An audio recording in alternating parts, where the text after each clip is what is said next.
Endelea kutazama TV47 stesheni inayoaminika zaidi kwa kupeperusha matangazo katika kaunti zote 47, huku tukipaa na kutuwakumbuka kipindi hiki cha Matukio Nyanjani ni kipindi ambacho kinakufahamisha taarifa zinazojiri sasa hivi na pindi wakati ambapo zinachipuka, huku tukiungana na wanahabari wetu kutoka kaunti tofauti tayari kutujuza kile ambacho kitakuwa kinajiri.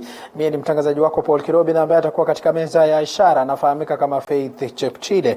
Lakini kwanza kabisa, mpenzi mtazamaji, leo ikiwa ni siku ya Jumanne tarehe 25 kama sijakosea, mwezi wa pili mwaka 2020, tuangalie tu kwanza baadhi ya taarifa kuu ambazo tutakuwa tunaendelea kufuatilia kwa undani zaidi, ambapo kiongozi wa wengi bungeni Aden Duale ataongoza wakuu wa kundi la wafugaji wa kaskazini mashariki kufika mbele ya jopo la wiano BBI. Na kwingineko, kando na hayo, ni kwamba waziri wa elimu Profesa George Magoha atakuwa anafika mbele ya kamati ya elimu ya bunge la kitaifa kuelezea tatizo la uhaba wa elimu kaskazini mashariki. Na kwingineko, shirika la mizani ya Afrika itakuwa inatunuku maeneo bunge yaliyotumia fedha ya miradi ya maendeleo vyema, tunasema ni CDF katika lugha ya King'eng'e. Na kando na taarifa hizi ambazo tutakuwa tunafuatilia, kumbuka taarifa hiyo ya kwanza kuhusiana na kiongozi wa wengi bungeni Aden Duale kuongoza wakuu wa kikundi cha wafugaji wa kaskazini mashariki kufika mbele ya jopo la wiai, ni taarifa ambayo tutakuwa tunaipa uzito zaidi. Kumbuka wakati ambapo dhoruba ya BBI ilikuwa ama ile ambayo tunasema ni jopo zima la BBI pamoja na wanasiasa ambao walikuwa wanahusika walizuru maeneo ya tunasema lugha ya King'eng'e Northeastern, kaskazini mashariki wakati wa wikendi, na kuwapa fursa wakazi kutoka maeneo hayo kutoa mchango wao kuhusiana na jopo hili la BBI na nilipia wangependa ijumuishe katika ripoti hiyo ya BBI. Ndio maana taarifa hiyo tutakuwa tunaipa uzito zaidi. Na kwingineko, kwenye taarifa ya pili ambayo ni kuhusiana na waziri wa elimu Profesa George Magoha atakuwa anafika mbele ya kamati ya elimu ya kitaifa ya bunge kuelezea tatizo la uhaba wa walimu. Kumbuka vile vile wakati wa mchakato huu wa BBI ambao ulikuwa umefanyika katika maeneo ya Garissa, wenyeji kutoka eneo hilo walikuwa wanasema kwamba hawana walimu haswa maeneo ya Northeastern. Kwa hiyo ni taarifa ambayo tutakuwa tunaipa uzito zaidi na kufuatilia kwa undani, ambapo wanahabari wetu wamekita kambi sehemu tofauti. Na kando na hayo, shirika la mizani la Afrika litakuwa linawatunuku maeneo bunge yaliyotumia fedha ya miradi ya maendeleo vyema ambayo inafahamika kama CDF. Hizi ni taarifa kuu ambazo tutakuwa tunaendelea kufuatilia kwa undani zaidi. Na kando na taarifa kuu, kuna swali ambalo tulikuwa tunauliza pale kwenye mtandao wetu wa Twitter. Je, Wizara ya Kilimo imewajibika katika swala la lishe? Je, Wizara ya Kilimo imewajibika katika swala la lishe? Unaweza kufuatilia mjadala kupitia kwenye mtandao wetu wa Twitter ambayo ni @TV47ke, #Matukio Nyanjani, @PaulKirobi, na bila shaka tutakuwa tunasoma zile arafa ambazo tutakuwa unaendelea kutuma pale kwenye mtandao wa Twitter. Nambari yetu ya arafa ni 22047. Kumbuka leo ni siku ya Jumanne, na kama nilivyokuwa nimekuarifu hapo awali kwamba vikao vya BBI vinarejea asubuhi ya leo, ambapo makundi kama vile ya kuratibu shughuli za uchaguzi na yale makundi kutoka maeneo ya wafugaji wanaohamahama na muungano wa shule za kibinafsi watafika mbele ya kamati ya BBI kuwasilisha maoni yao. Na vile vile kamati hiyo inayoongozwa na Seneta wa Garissa Yusuf Haji tayari imepokea maoni kutoka kwa makundi kama vile chama cha ANC, Wiper na muungano wa wanafunzi wa vyuo vikuu. Kwa sasa, mpenzi mtazamaji, tutavuka moja kwa moja hadi katika jumba la KICC, ambapo anayezungumza kwa sasa anafahamika kama Amos Wako, ambaye ni mmoja wapo katika jopo hilo. Hebu tuweze kusikiza. Mwai Kibaki. The list contained names which were, a number of them were common to the four lists. And what the then president did was just to appoint the common names which were common in the list. In other words, if Kenyans are given a chance, political parties are given a chance not to appoint people who represent them on the IEBC, but people who will do the proper work. If they're given a chance and they're told the criteria, I think things can work. In your experience as an election observer group, I want your opinion. But lastly, I just want to hear your opinion on how the timelines for filling in the vacancies, the timelines of the 2 years, that they should have been in place 2 years before the general election, and the timelines for a possible referendum that we may have as a result of this process. How do you see the timeline? Hey. Thank you. May I also say thank you for this paper. If I heard you correctly, you said instead of calling Chief Executive Officer in the IBC office or commission, we call him Chief Elections Officer. I don't know whether that's a proposal or that is what it ought to be. And whether that will itakuwa dawa ya kuponya hiyo ugonjwa. Ya pili ni Kenya imejulikana sana as a country of benchmarking. They go out to Singapore, to Brazil, to Rwanda, and all over the place. You as Elections Observation Group, have you had a chance really to go out for benchmarking? Because again, we want to draw the best practices in this process. We are looking for the best way elections can be handled in this country. And so, as we grapple here and there, I wonder whether you have gone out and gotten some good practices, so to say. Thank you. Amida?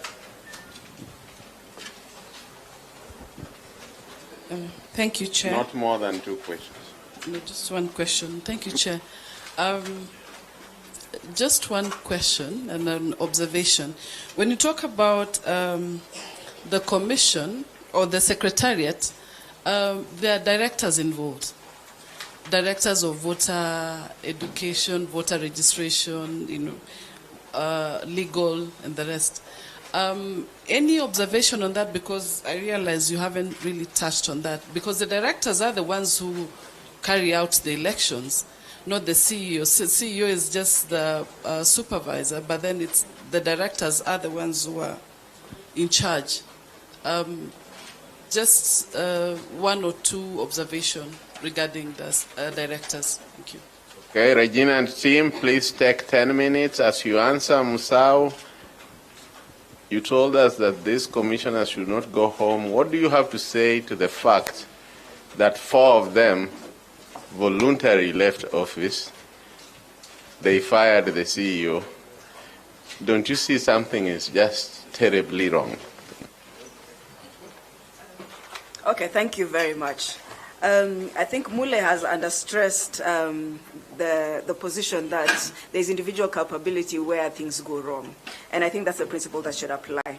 I believe there's a process for filling in the empty slots, and vetting is encouraged to ensure that we continuously get good quality. But I want to start, I think, with the comments of Major Sei, that first of all, CEO, Chief Elections Officer, I think is as it is now. That is what it is now. In relation to ELOG's experience in terms of benchmarking, we do try our very best to learn from other experiences. We have been invited to other countries to learn from similar platforms as ourselves, other election management bodies, and other citizen groups that are doing work around elections. And these include Ghana, include Nigeria, include South Africa, amongst many others.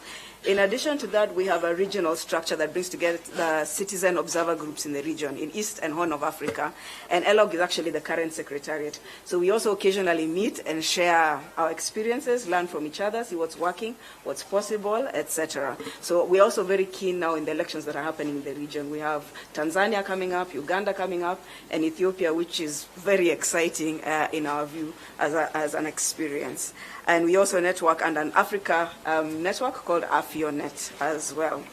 I'll then ask Mule to start from the secretariat and go all the way to the leadership and speak on the questions asked. And then we will close with my boss here, Mr. Runo.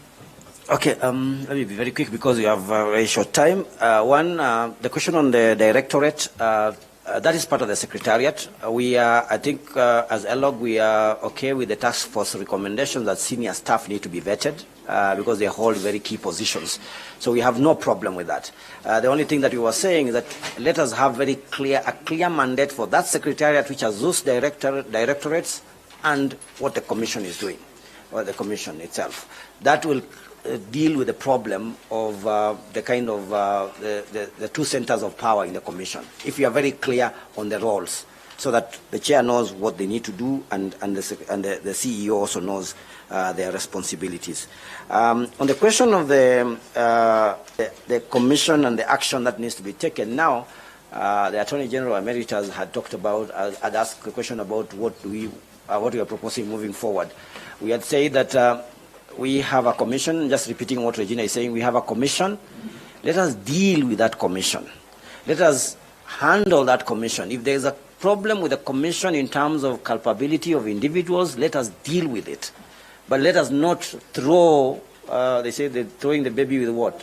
With the bath water. Na safi kabisa mpenzi mtazamaji, hizo ni picha za moja kwa moja kutoka katika KICC ambapo mchakato wa BBI bado ungali unaendelea, huku jopo hilo likikutana na mashirika mbalimbali. Kando na hayo mpenzi mtazamaji, kwenye taarifa kwamba tulikuwa tumekufahamisha kwamba waziri wa elimu Profesa George Magoha anatarajiwa kufika mbele ya kamati ya bunge inayoshughulikia masuala ya elimu ili kuelezea hali ya walimu na usalama wao katika maeneo ya kaskazini mashariki mwa nchi. Kwa siku za hivi karibuni kumekuwa na misururu ya mashambulizi ya kigaidi, huku zaidi ya walimu 30 wakiwa wameaga. Walimu kutoka eneo hilo wamehofia usalama wao, huku wengine wakijiondoa kutoka eneo hilo. Kwa sasa taarifa hiyo mpenzi mtazamaji, namuona mwanahabari wetu Elizabeth Mutuku kutoka katika majengo ya bunge, ambapo kwa sasa alikuwa anafuatilia taarifa hiyo. Na Elizabeth Mutuku, kama umenipata kwa njia iliyo safi zaidi kufikia sasa hivi, je, George Magoha ana kipi cha kuelezea kamati hiyo?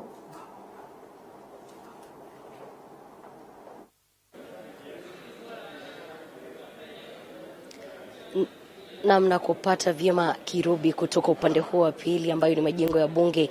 Na ni kweli ulivyoeleza ni kwamba waziri wa elimu Profesa George Magoha pamoja na wizara ya elimu na tume ya kuajiri walimu nchini TSC pamoja na Inspector Generali wa polisi Hilary Mutyambai wanastarajiwa kufika mbele ya kamati ya bunge la kitaifa kuhusu elimu inayoongozwa na Julius Meli kuelezea zaidi kuhusiana na swala la walimu kuhama katika eneo la kaskazini mashariki mwa nchi. Kumbuka ni zaidi ya walimu 3,000 ambao wamepata kuhamishwa kutokana na swala na changamoto la usalama, na ambacho ni kitu kimetia wasiwasi viongozi kutoka eneo lile wakitaka suluhu ya haraka. Lakini kumbuka mwenyekiti wa chama cha walimu nchini NAT ambaye ni Wilson Sosion pamoja na Omboko Milemba wa Kupet waliweza kueleza kwamba iwapo usalama wa walimu hautazingatiwa, basi hawana budi kuhamisha ama kutoa wito walimu kuhamishwa eneo lile, la usivyo hili alingetekelezwa ama walimu kuhamishwa ingesababisha mgomo kulingana na hawa wawili. Lakini siku ya leo tunajua kusikia masuala yote kuhusiana na usalama wa walimu hawa, maana kumbuka katika kipindi cha miaka 5 zaidi ya walimu 32 wamepata kufariki, wamepata kuuawa katika mashambulizi mbalimbali ya hiki kikundi haramu cha Al-Shabaab. Ni swala ambalo limetia wasiwasi zaidi walimu na sio walimu, bali na watu wote wanaoishi katika maeneo yale na ambao si wa kutoka eneo lile. Inspector Generali wa polisi ambaye ni Hilary Mutyambai akitarajiwa kuelezea ni mbinu zipi na mikakati ipi wameweka kuhusiana na usalama, huku na hiyo tume ya TSC ikielezea na hiyo sababu za kuhamisha, na mali tuna sababu ni suluhu ipi natarajiwa kuwa, manake vile wanafunzi kutoka maeneo yale wana haki ya kupokea elimu. Kumbuka kiongozi wa wingi katika bunge la kitaifa Eden Duale alilitaja swala hili kama linaloingizwa siasa. Hii leo mbele ya kamati hiyo yake Julius Meli tutapata kusikia mambo haya kwa kina zaidi ili kuweza kukufahamisha suluhu itakuwa ipi. Kumbuka spika wa bunge hili la kitaifa Justin Muturi aliweza kuitisha hawa wote kukutana ili kupatikana suluhu, na saa 8 jioni ya leo watakuwa wakiwasilisha ripoti yenyewe mbele ya bunge la kitaifa ili kuweza kujadili kuhusiana na swala nzima la usalama wa walimu. Kwako studio ni Kirubi. Na asante sana mwanahabari wetu Elizabeth Mutuku kwa kufuatilia taarifa hiyo. Bila shaka mpenzi mtazamaji, tutakufahamisha itakapotimu mwendo wa saa 10, saa 1 na saa 3 mtawalia. Kwingineko ni kwamba kina mama wajane katika kaunti ya Uasin Gishu wamelalamikia kuwepo mapendeleo kabila na ufisadi katika shughuli ya utoaji wa shilingi 2,000, fedha zinazotolewa na serikali kwa wajane kila mwezi. Wajane hao wanataka serikali kuingilia kati na kusaidia wajane ambao wengi hawana njia bora za kuwasaidia kupata mapato ya kujikimu. Wajane hao walielezea masaibu yao katika kikao kilichoandaliwa kutathmini idadi ya wajane wanaofaidi na usaidizi huo. Nilikuwa napata pesa hapa Eldoret kwa kaunti ya Uasin Gishu hapa. Sasa hapa ndio andikishwa hiyo pesa. Jina ilirudi tu ikakatwa once. Sasa sijui ni nini mbaya. Nimeenda kwa mzee wa mitaa sijaenda, kwa chief sijaenda, lakini huwa ninaenda kwa ofisi ya children's na sijawahi pata suluhisho lolote. Nikienda naambiwa tu endo urudi.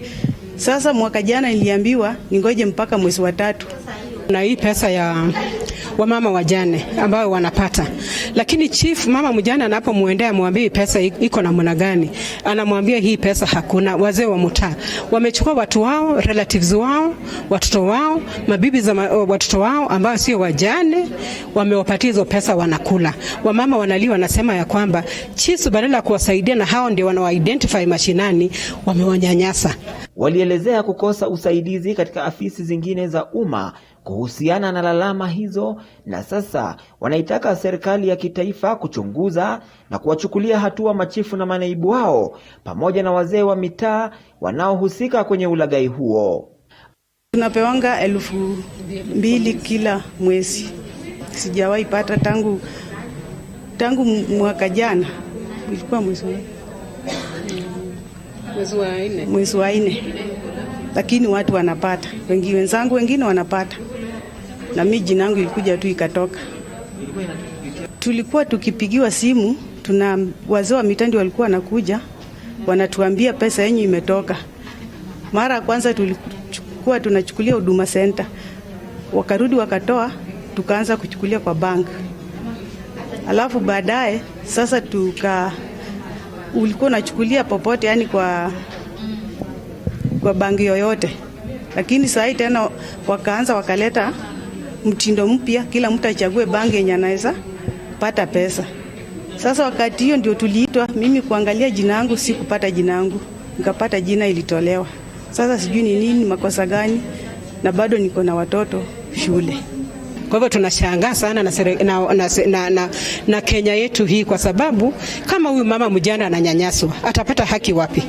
Aidha, walilalamika kukosa kutendewa haki wanapotafuta usaidizi katika vituo vya polisi. Calvin Chitwa, TV47, kaunti ya Uasin Gishu. Na safi kabisa mpenzi mtazamaji, taarifa hiyo ya Calvin Chitwa kwa sasa itatupeleka katika mapumziko mafupi, lakini tukirejea tunakuja na mengi zaidi. Kumbuka kipindi hiki cha Matukio Nyanjani kinatupia darubini kaunti zote 47 na kunasa zile taarifa ambazo zinachipuka, kisha tunakufahamisha wewe mtazamaji wetu. Kumbuka taarifa hiyo vile vile mpenzi mtazamaji, kwingineko kuhusiana na swala la wale ambao tunasema ni pastoralist community na swala la kilimo humu nchini, itaweza kujenga hili swala la itaweza kujenga msingi wa majadiliano yetu hapa studioni, ambapo nitakuwa na wageni. Tutakuwa tunajadili kwa undani zaidi, tujue sekta ya kilimo iko namna gani kufikia mpaka sasa hivi, na maeneo ya magharibi mwa Kenya ambapo jopo zima la BBI lilikuwa linatua katika maeneo ya kaskazini mashariki, na wakajadiliana kuhusiana na hili swala la jamii hizo, swala la wafugaji na kiongozi wa wengi bungeni. Mpenzi mtazamaji, ukitazama kwenye runinga yako kuna zile picha ambazo tunazipata moja kwa moja kutoka katika jumba la KICC, ambapo jopo hilo la BBI limefanya ile ambayo tunasema ni kikao na baadhi ya wale ambao walikuwa nawasilisha mapendekezo. Kumbuka si mapendekezo ya kwanza, imekuwa ikiwasilisha mashirika tofauti ikiwemo chama cha ANC ambacho ikiongozwa na Musalia Mudavadi walikuwa wamewasilisha, na vile vile Wiper ikiongozwa na Kalonzo Musyoka, na mashirika pamoja ikiwemo na vijana ambao walikuwa wamewasilisha mapendekezo yao, lakini katika sisi kama waandishi wa habari ambapo tumekuwa tukichanganua na kufuatilia kwa undani zaidi kuhusiana na hili swala la BBI, wewe sijui mtazamo wako ni upi? Je, mapendekezo haya ambayo yamekuwa yakiwasilishwa mbele ya jopo hilo yataweza kutiwa pale kwenye ripoti ya BBI, kwa sababu ndio lengo na kusudi?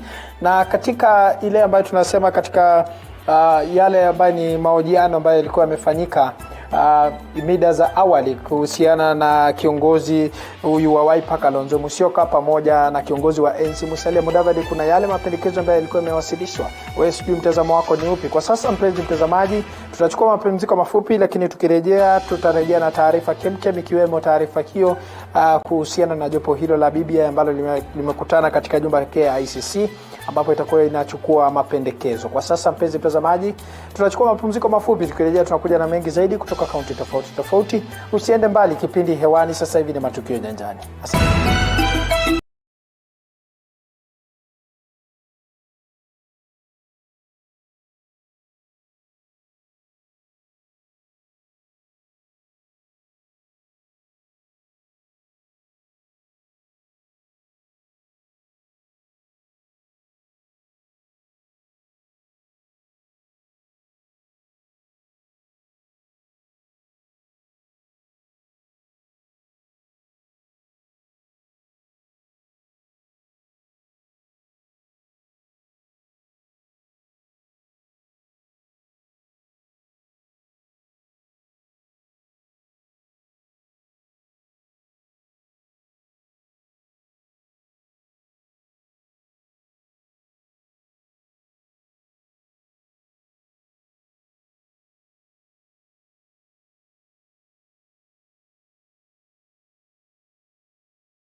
Naam, karibu tena mpenzi mtazamaji kwenye awamu nyingine ya kipindi cha Matukio Nyanjani, kipindi ambacho kinaangazia baadhi ya taarifa ambazo zinachipuka kutoka pembe tofauti humu nchini. Na kama nilivyokuwa nimekuarifu hapo awali kwenye taarifa kuu kwamba vikao vya BBI vingali vinaendelea katika jumba la KICC, na sasa hivi kulingana na ripoti ambayo tunapata katika chumba chetu cha habari kwamba kiongozi wa wengi katika bunge la kitaifa Aden Duale anawasilisha mapendekezo yake. Sijui, hebu tutazame na tupate kusikia ni kipi ambacho anawasilisha na anayapi. Kumbuka vikao hivi vya BBI vimekuwa vikiendelea tangu wiki jana na hiyo wiki nyingine, lakini kwa sasa ni kiongozi wa wengi Aden Duale.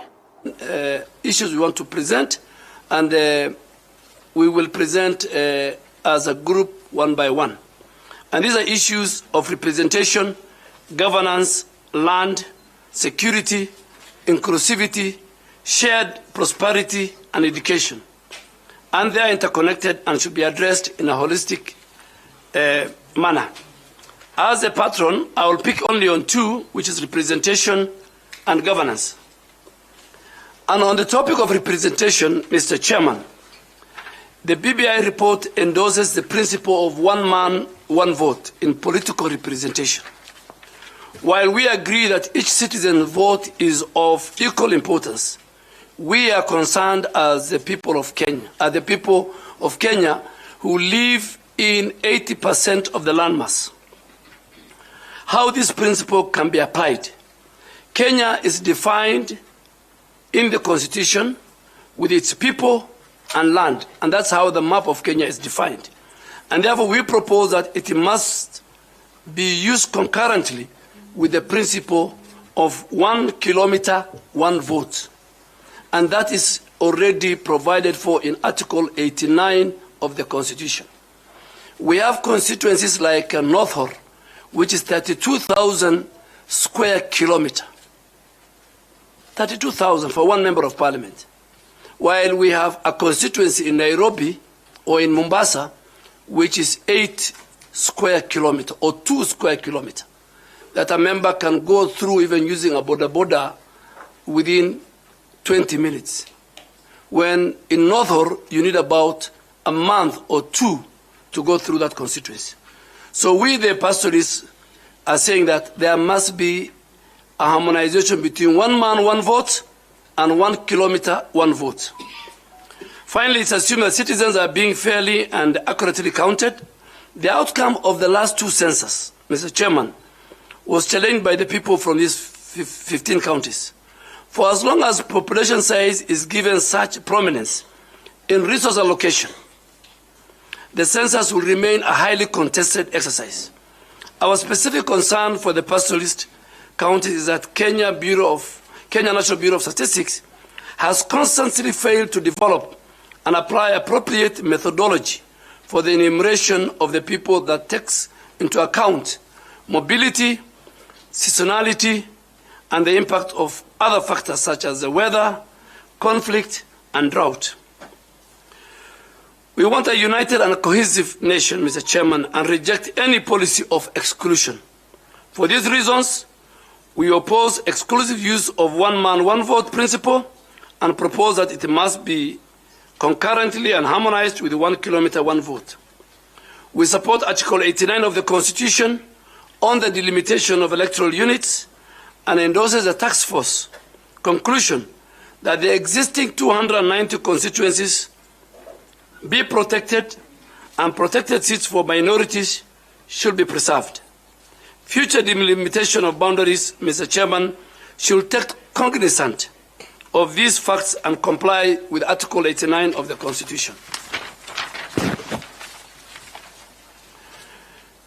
3, we reject the task force conclusion that public resources should follow the people, not the landmass. And that is, you put it in paragraph 161D of your first report. This principle ignores the fact that it comes more to provide the same level of services in certain social and geographical settings of our country. In our counties, you can walk for 50 kilometers to access healthcare.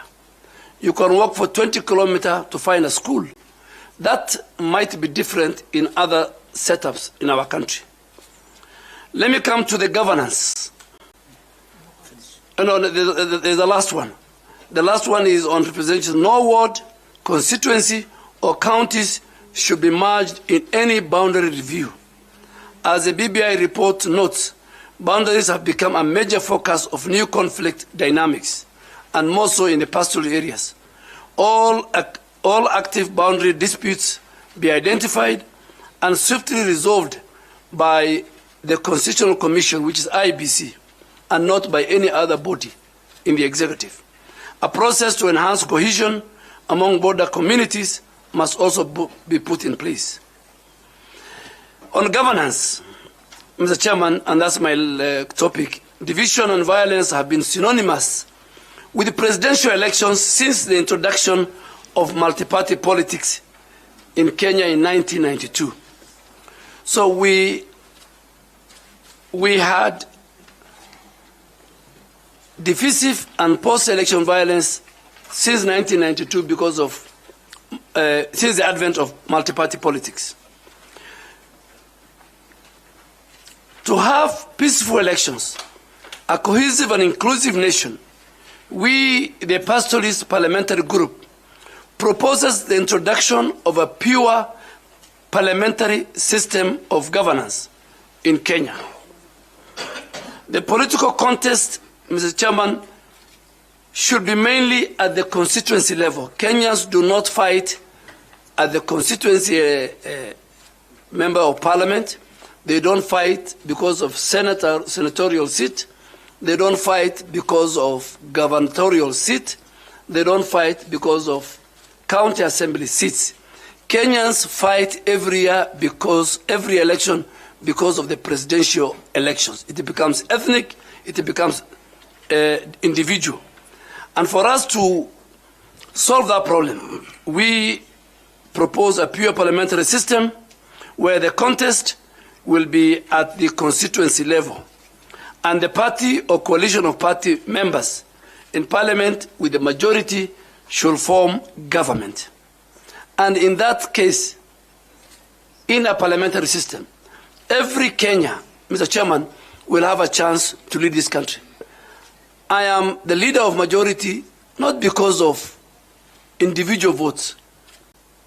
I'm the leader of majority because my party decided to implement inclusivity in the leadership of us in parliament. If there were votes which were to be done, then I'm sure my votes and the votes of the pastoralists would not have made me the leader of majority. In the event, now we have a proviso, in the event that majority Kenyans prefer to retain the current presidential system, the Pastoralist Parliamentary Group recommends an expanded executive with a president, a deputy president, a prime minister, and 2 deputy prime ministers, and cabinets drawn from parliament. These positions should reflect the regional diversity of our country. And in order to avoid 2 centers of power, Mr. Chairman, I participated in the making of the Constitution of 2010. I was a member of Parliament. And I was in Parliament and I was in government when the Grand Coalition government was in place.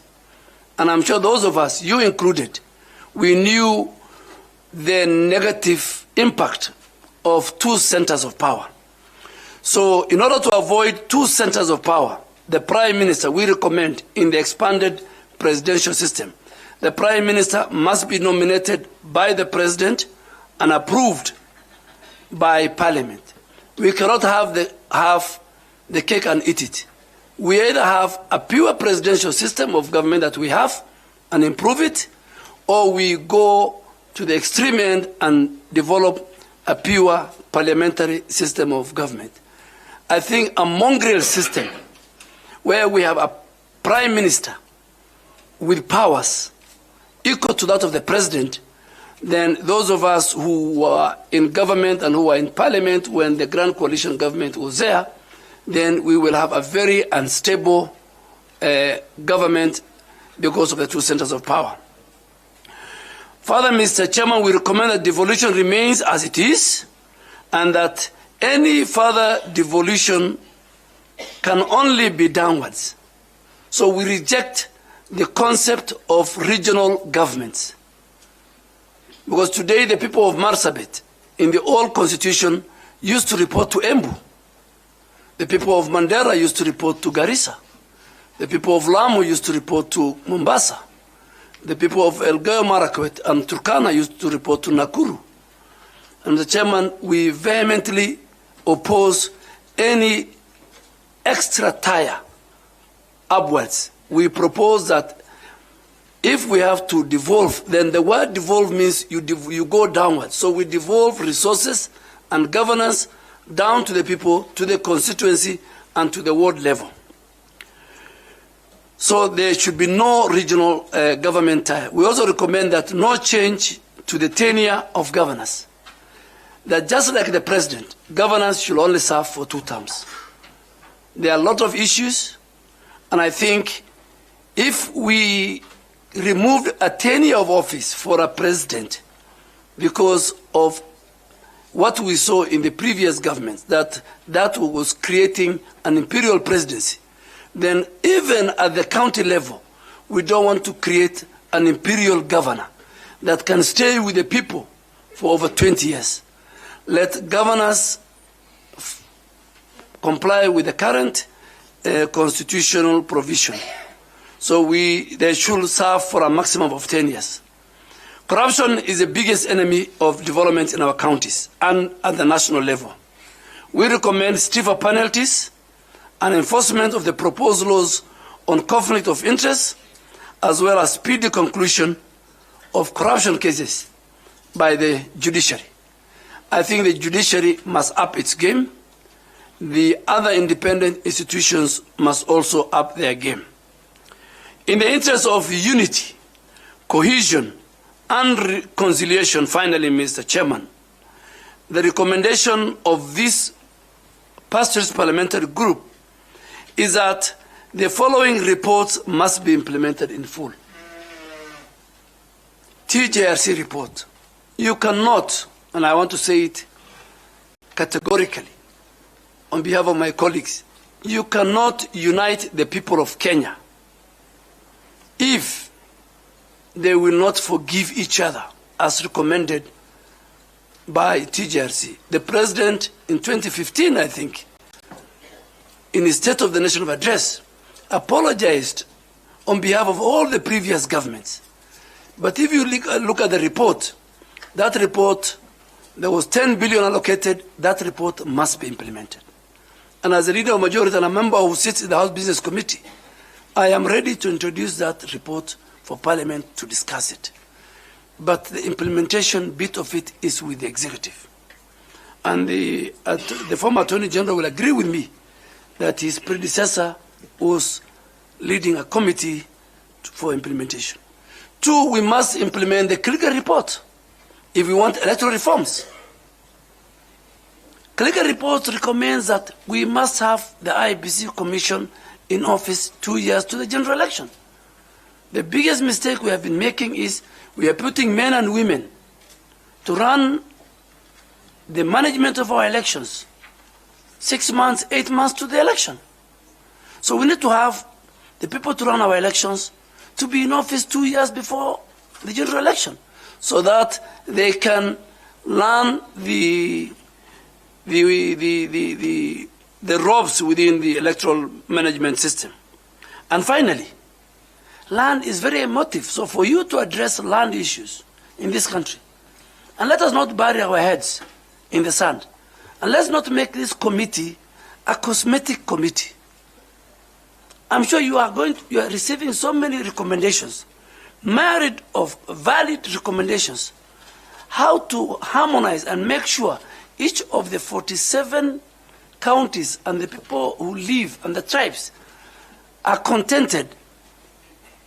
The people of Wagala, the people of Garissa, Gubai, the people of Marsabit during all those atrocities, people of Lamu, people of Turkana, in TJRC, in Ndungoland report, the Mark community, these reports must be implemented. Chair, thank you very much. I'll give my colleague, Honorable Raso, to deal with in summary, to deal with the issue of land. Thank you very much, Honorable Chair. My name is Dido Raso. I'm the MP for Saku, the county of Marsabit. I'll talk very quickly on the issue of land. As Honorable Dwale has said, land is an emotive subject. Land is an area of major discourse. The BBI report contains very little discussion on land, despite its association with all social division, particularly also during election. Mr. Chairman, we as the pastoralist parliamentary group, we endorse the task force commitment to address corruption in land sales, Chapter 8, Recommendation 37. Going forward, we demand that the process of community land allocation and acquisition be suspended until the community land rights have been secured. We recommend as follows. Proactively, we expect engagement on the part of the communities should be undertaken, including with the nomadic pastoralists. Enhance, improve coordination of the public education and community land rights, awareness for them to appreciate the need for land adjudication using the appropriate legal framework, and agree with the communities and resolve intercommunity land boundaries and commence the registration of the community land. National Land Commission should work with the ministry to fast-track the deployment of community land registrars to the pastoralist counties. Complete and registered community land inventories and undertake immediately the spatial plan in our counties to ensure that the process of community land registration is also made gender and conflict-sensitive process for it to proceed smoothly. Parliament should review the Land Value Index Act 2018 to ensure that community land is valued at its correct level in accordance with Article 63 of the Constitution of Kenya 2010. Ensure that free, prior, and informed consent is obtained for the community land development and that policies are uniformly and transparently applied. Any prospecting or exploitation of natural resources and extractive under or above the surface of the community or public land should be carried out in cooperation with the county governments and with full knowledge of the communities that have customary ownership of these lands, and ensure that local people benefit from these resources through a defined revenue sharing structure. I think to this you are full aware of what is going on in Turkana, particularly with Tulo oil. Pastoralism, as the most viable land use practice in the dry land and pastoralist land, must be recognized by government and policymakers as a key factor of production, an important sector to our national economy and our people's livelihood. Mr. Chairman, just to conclude, I want to say that the pastoralists occupy 80% of the Kenyan landmass, and that is why land is such an important issue to us. Thank you, Mr. Chairman. Major Bashir, on security. Thank you, Chairman. My name is Major Bashir, Member of Parliament, Mandela North, as well as the Vice Chair of the PPG. I'll talk about security, even though I'm not going to talk in detail because the document contains, but I'll just briefly go through. Pastoralist counties suffer disproportionately from violence, both at the hands of terrorists, cattle rustlers, interclan conflicts, as well as rogue government security officers. And yet, there appears to be limited concern within the national government to ensure that security and safety of pastoral communities is well taken care of. A few examples will suffice. It is nearly 5 years since the National Assembly adopted the National Policy on Peace Building and Conflict Management, and yet the 2016 bill that will anchor the policy into law and strengthen key institutions is still with the ministry concerned. Violent extremism has created a climate of fear. Between 2011 and 2018, there were nearly 250 attacks across 12 counties. Over 80% of these attacks are in the pastoralist counties that PPG represents. And that means that serious government interventions has not been seen. We, therefore, wholeheartedly endorse the statement in the BBI report that says every life in Kenya has equal value. That is according to paragraph 183. And that this principle must be given concrete meaning. We endorse the other recommendations in this section of the report and recommend further the following. Ensure that counter-terrorism programs are built on the support of the local people, and the government must avoid measures that lead to extrajudicial killings, disappearance of people, and ethnic or religious profiling. All these measures are discriminatory, illegal, and counterproductive, especially on the war on terror. Establish a legal framework to include the county governments in security matters, as well as mechanisms that facilitate inter-county and intergovernmental cooperation on peace building, strengthen social cohesion, and conflict management. We recommend immediate authorization of the county policing authorities in all the counties. End discriminatory policies and vetting forthwith, and fast-track the issuance of personal documents. It is important to note that it's only pastoralist communities that really undergo vigorous vetting when they acquire ID cards and passports. And yet, they are not the only communities that border other countries.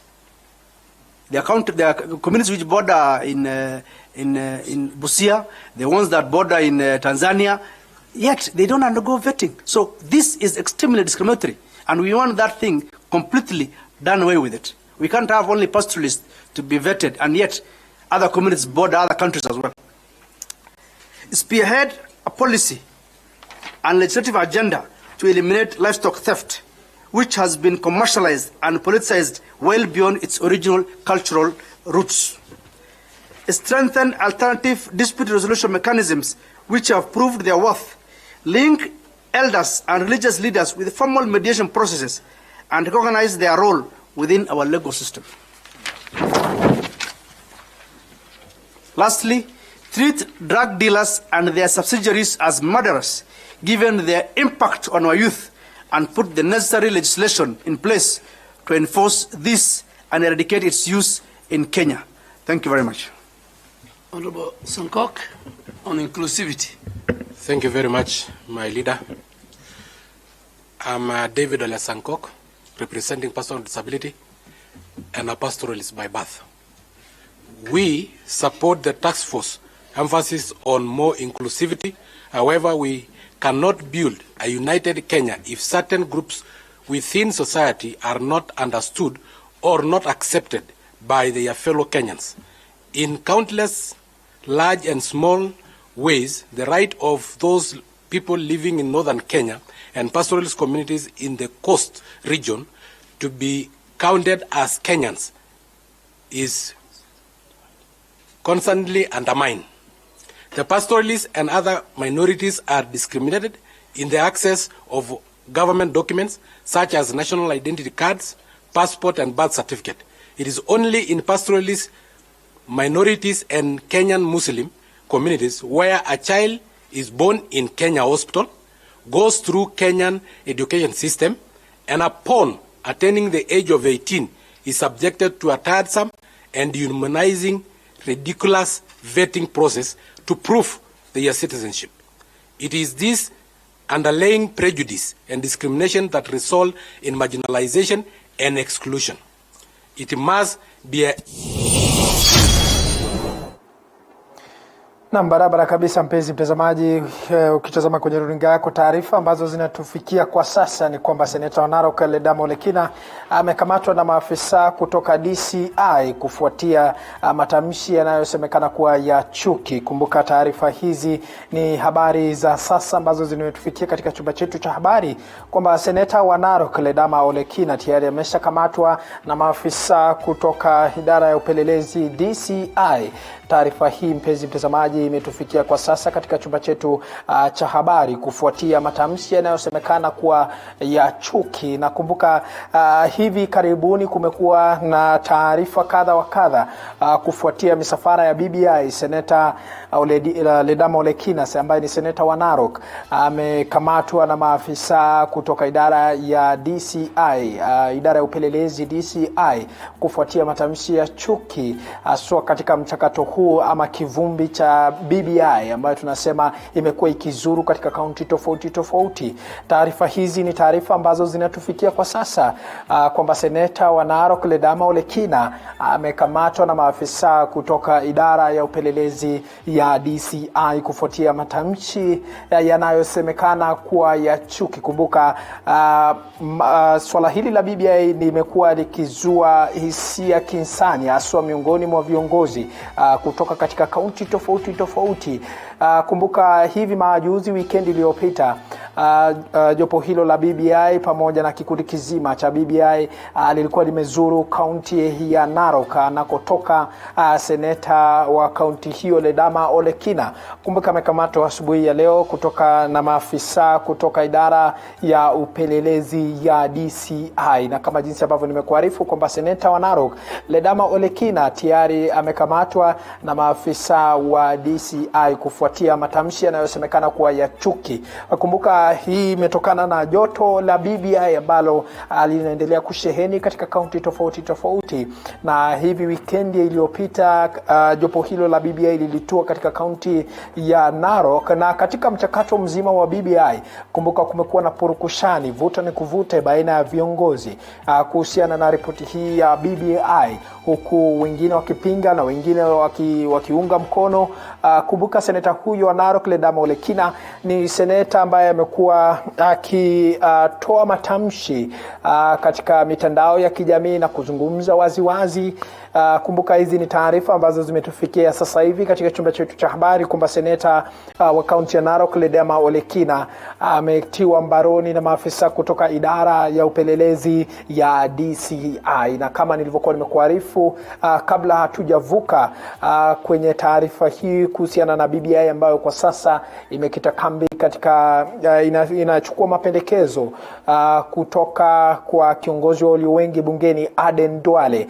Kumbuka ni mchakato tu wa BBI ambao kwa sasa bado unaendelea kuzua hisia kinsani miongoni mwa viongozi wengi, na hivi majuzi wakati wa wikendi jopo zima la BBI lilikuwa limetua katika kaunti tofauti tofauti ili kuweza kuchukua maoni pamoja na mapendekezo kutoka kwa wenyeji. Sijui wewe mtazamaji maoni yako ni gani kuhusiana na kivumbi hiki cha BBI. Wana baba ambaye ni kiongozi kinara wa ODM Raila Odinga anasema kwamba gari moshi inakuja bila breki. Wewe sijui matamshi yako, sijui maoni yako ni gani?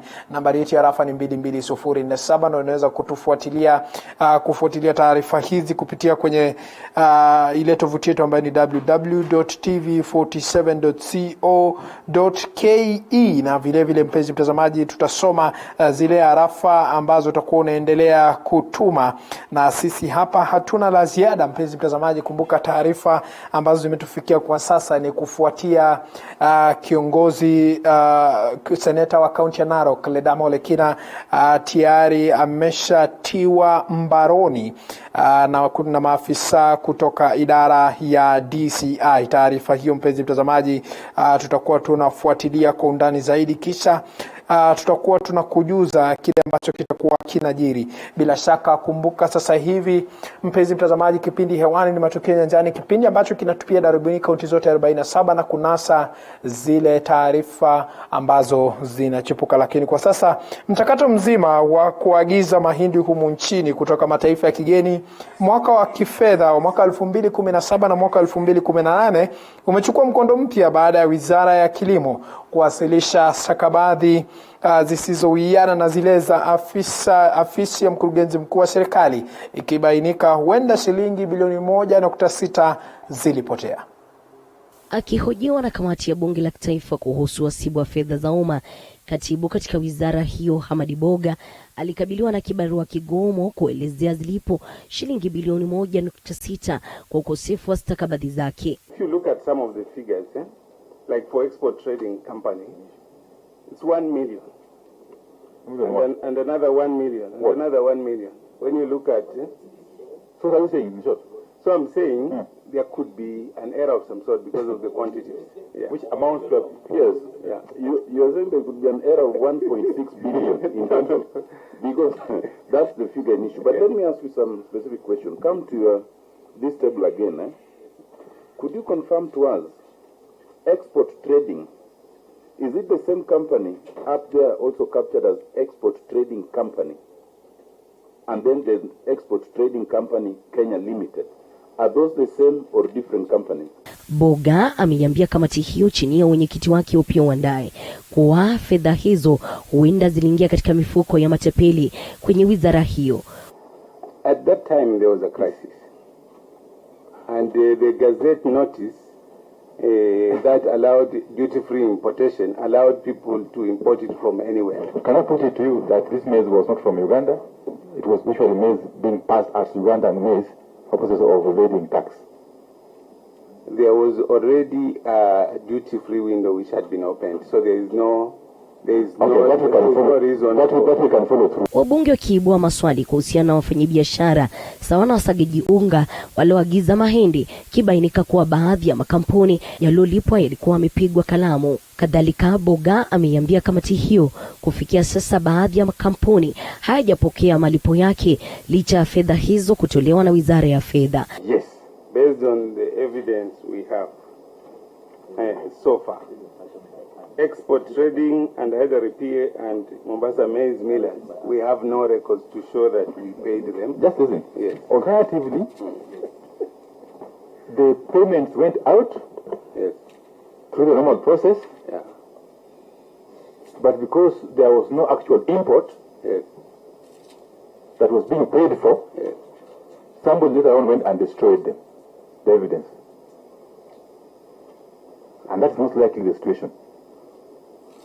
Because there was no actual import of the maize, but payments went out anyway, which they captured, which you captured very well in your financial settlement. And on realization that this would be an audit trail, somebody went and destroyed the evidence of these payments. Hata hivyo, mwenyekiti wa ghala la kuhifadhi chakula nchini na wawekesa wamesema kuwa kima cha shilingi bilioni 1.8 zililipwa kinyume cha sheria, akiomba kamati hiyo kuwasaidia kuhakikisha kuwa uongozi wa bodi hiyo upo kwenye usimamizi huru. CS went into our account and removed 1.8 billion to pay to traders, the ones that we're talking about, which paid. And he didn't get our concurrence. What happens is that the board sits, and if we're going to pay so and so, we say yes, we'll pay 1.8 billion shillings to so and so. Siri baada ya siri zikiendelea kuibuka kuhusiana na mpango mzima wa kuagiza mahindi kutoka mataifa ya kigeni. Sasa kamati hii imemwalika aliyekuwa waziri wa kilimo Mwangi Kiunjuri kufika mbele yake kuweza kutoa mwanga zaidi. Elizabeth Matukio, TV47, Majengo ya Bunge, Nairobi. Na asante sana mwanahabari wetu Elizabeth Mutuku kwa taarifa hiyo na kutathmini sekta ya kilimo haswa mahindi, kwa sababu inachangia 25% ya pato la taifa ambayo tunasema ni GDP, ambayo ni gross domestic product katika lugha ya King'eng'e. Na katika taifa la Kenya vile vile 65% usafirishaji ambayo tunasema ni export, imebuni ama sekta hii ya kilimo vile vile imebuni 18% ya nafasi za ajira humu nchini. Na hivi majuzi swala la nzige si hata hivi majuzi, kwa sasa bado umekuwa ni swala ambayo ni janga la taifa, imekuwa ikitua katika kaunti tofauti na kusemekana kuharibu maelfu ya ekari za shamba. Sijui wewe mtazamaji maoni yako ni gani kuhusiana na sekta ya kilimo humu nchini? Na kuna swali ambalo tulikuwa tunakuuliza pale kwenye mtandao wetu wa Twitter kuhusiana na je, Wizara ya Kilimo imewajibika katika swala la lishe? Je, Wizara ya Kilimo imewajibika katika swala la lishe? Kumbuka unaweza kufuatilia mjadala huu kupitia kwa tovuti yetu ya Twitter ambayo ni kupitia kwenye mtandao wetu wa Twitter ambayo ni @tv7ke #matukio Nyanjani @paukirobi, na bila shaka hapa studioni nitakuwa nasoma zile arafa ambazo zitakuwa zinaingia. Nambari yetu ya arafa ni 22047, tuma arafa. Na hapa studioni nitajiunga na wageni wangu ambaye ameketi karibu nami, anafahamika kama Cyrus Liswe ambaye ni mchanganuzi wa masuala ya kitaifa, na upande wa pili pale ninaye Muthiora Kariara ambaye ni mwanasiasa na mchanganuzi wa masuala ya kitaifa ama zile habari ambazo zinachipuka kila wakati. Na karibuni sana wageni wangu kwenye studio za TV47. Asante sana Paul. Ndio. Swala la kilimo katika sekta ya kilimo, kutokana na ile swali ambayo tulikuwa tunauliza pale kwenye mtandao wa Twitter. Je, sekta ya kilimo kwa sasa unadhani kwamba imewajibika jinsi ambavyo inastahili kuwajibika, ama sisi tunaangazia swala la BBI tunaipa jicho sana kuliko masuala mengine kama kilimo? Paul, ukweli ni kuwa sekta ya kilimo imewajibika kiasi cha wale wahusika wakuu. Yule mkulima mdogo, manake anajua bila kuweka bidii hata kuwa na chakula, hata kuwa na karo ya mtoto, hata kuwa na mavazi etc.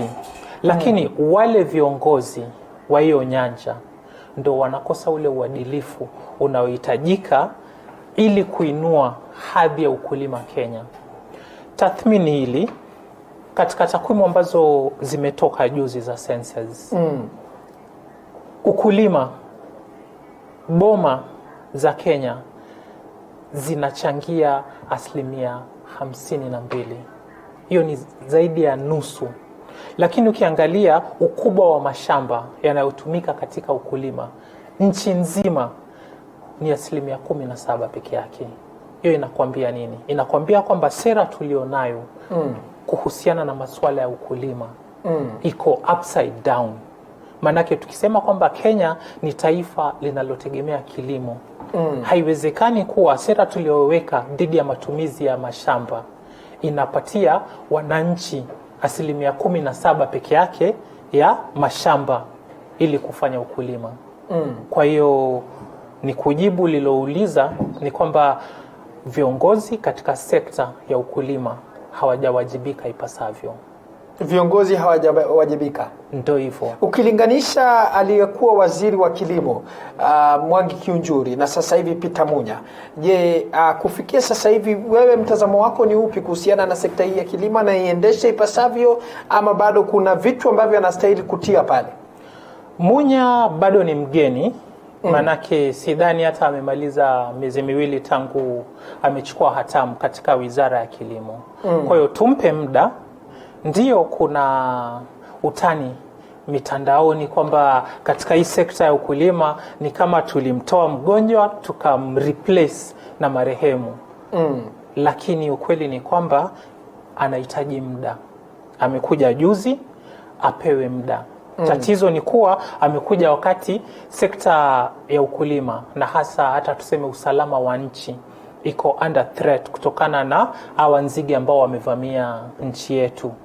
Kwa hiyo bado ni mapema kufanya uamuzi kwamba amefeli ama anaweza.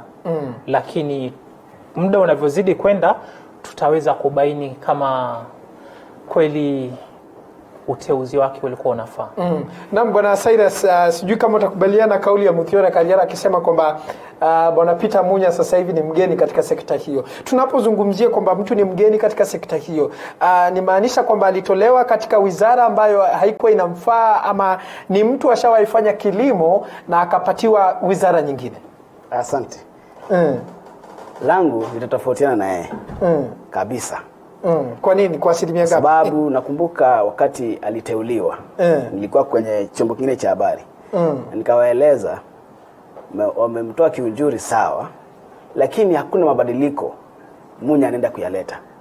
Na nitasisitizia pale, Munya hakuna mabadiliko anaenda kuyaleta. Kwa nini hakuna mabadiliko? Yeye si mgeni. Bwana Muthiora Kariara amesema kwamba yeye ni mgeni. Nataka kufafanua. Yeye si mgeni. Manake amekuwa kwenye wizara. Amekuwa kwenye wizara kuanzia mwaka wa 2015. Mwaka ile wakati ngine alikuwa kabla hajaenda kwenye ugavana alikuwa ni waziri. Wakati alikuwa mbunge. Alifanya kazi katika wizara. Munya, mimi nikisema ya kwamba yeye si mgeni, wakati baraza la mawaziri linakutana, vinakaa kikao, vinapitisha hoja. Yeye alikuwa pale. Anajua ni lipi linastahili kufanywa kwenye wizara ya kilimo, ni lipi linastahili kufanywa kwenye wizara ya elimu, ni lipi linastahili kufanywa kwenye wizara ya nini? Ya usalama. Hizi wizara zote. Kwa sababu anakaa kwenye wizara ya anakaa kwenye baraza la wizara kwa mikutano. Hawezi niambia wewe kama mwanahabari ambaye unakaa hapa,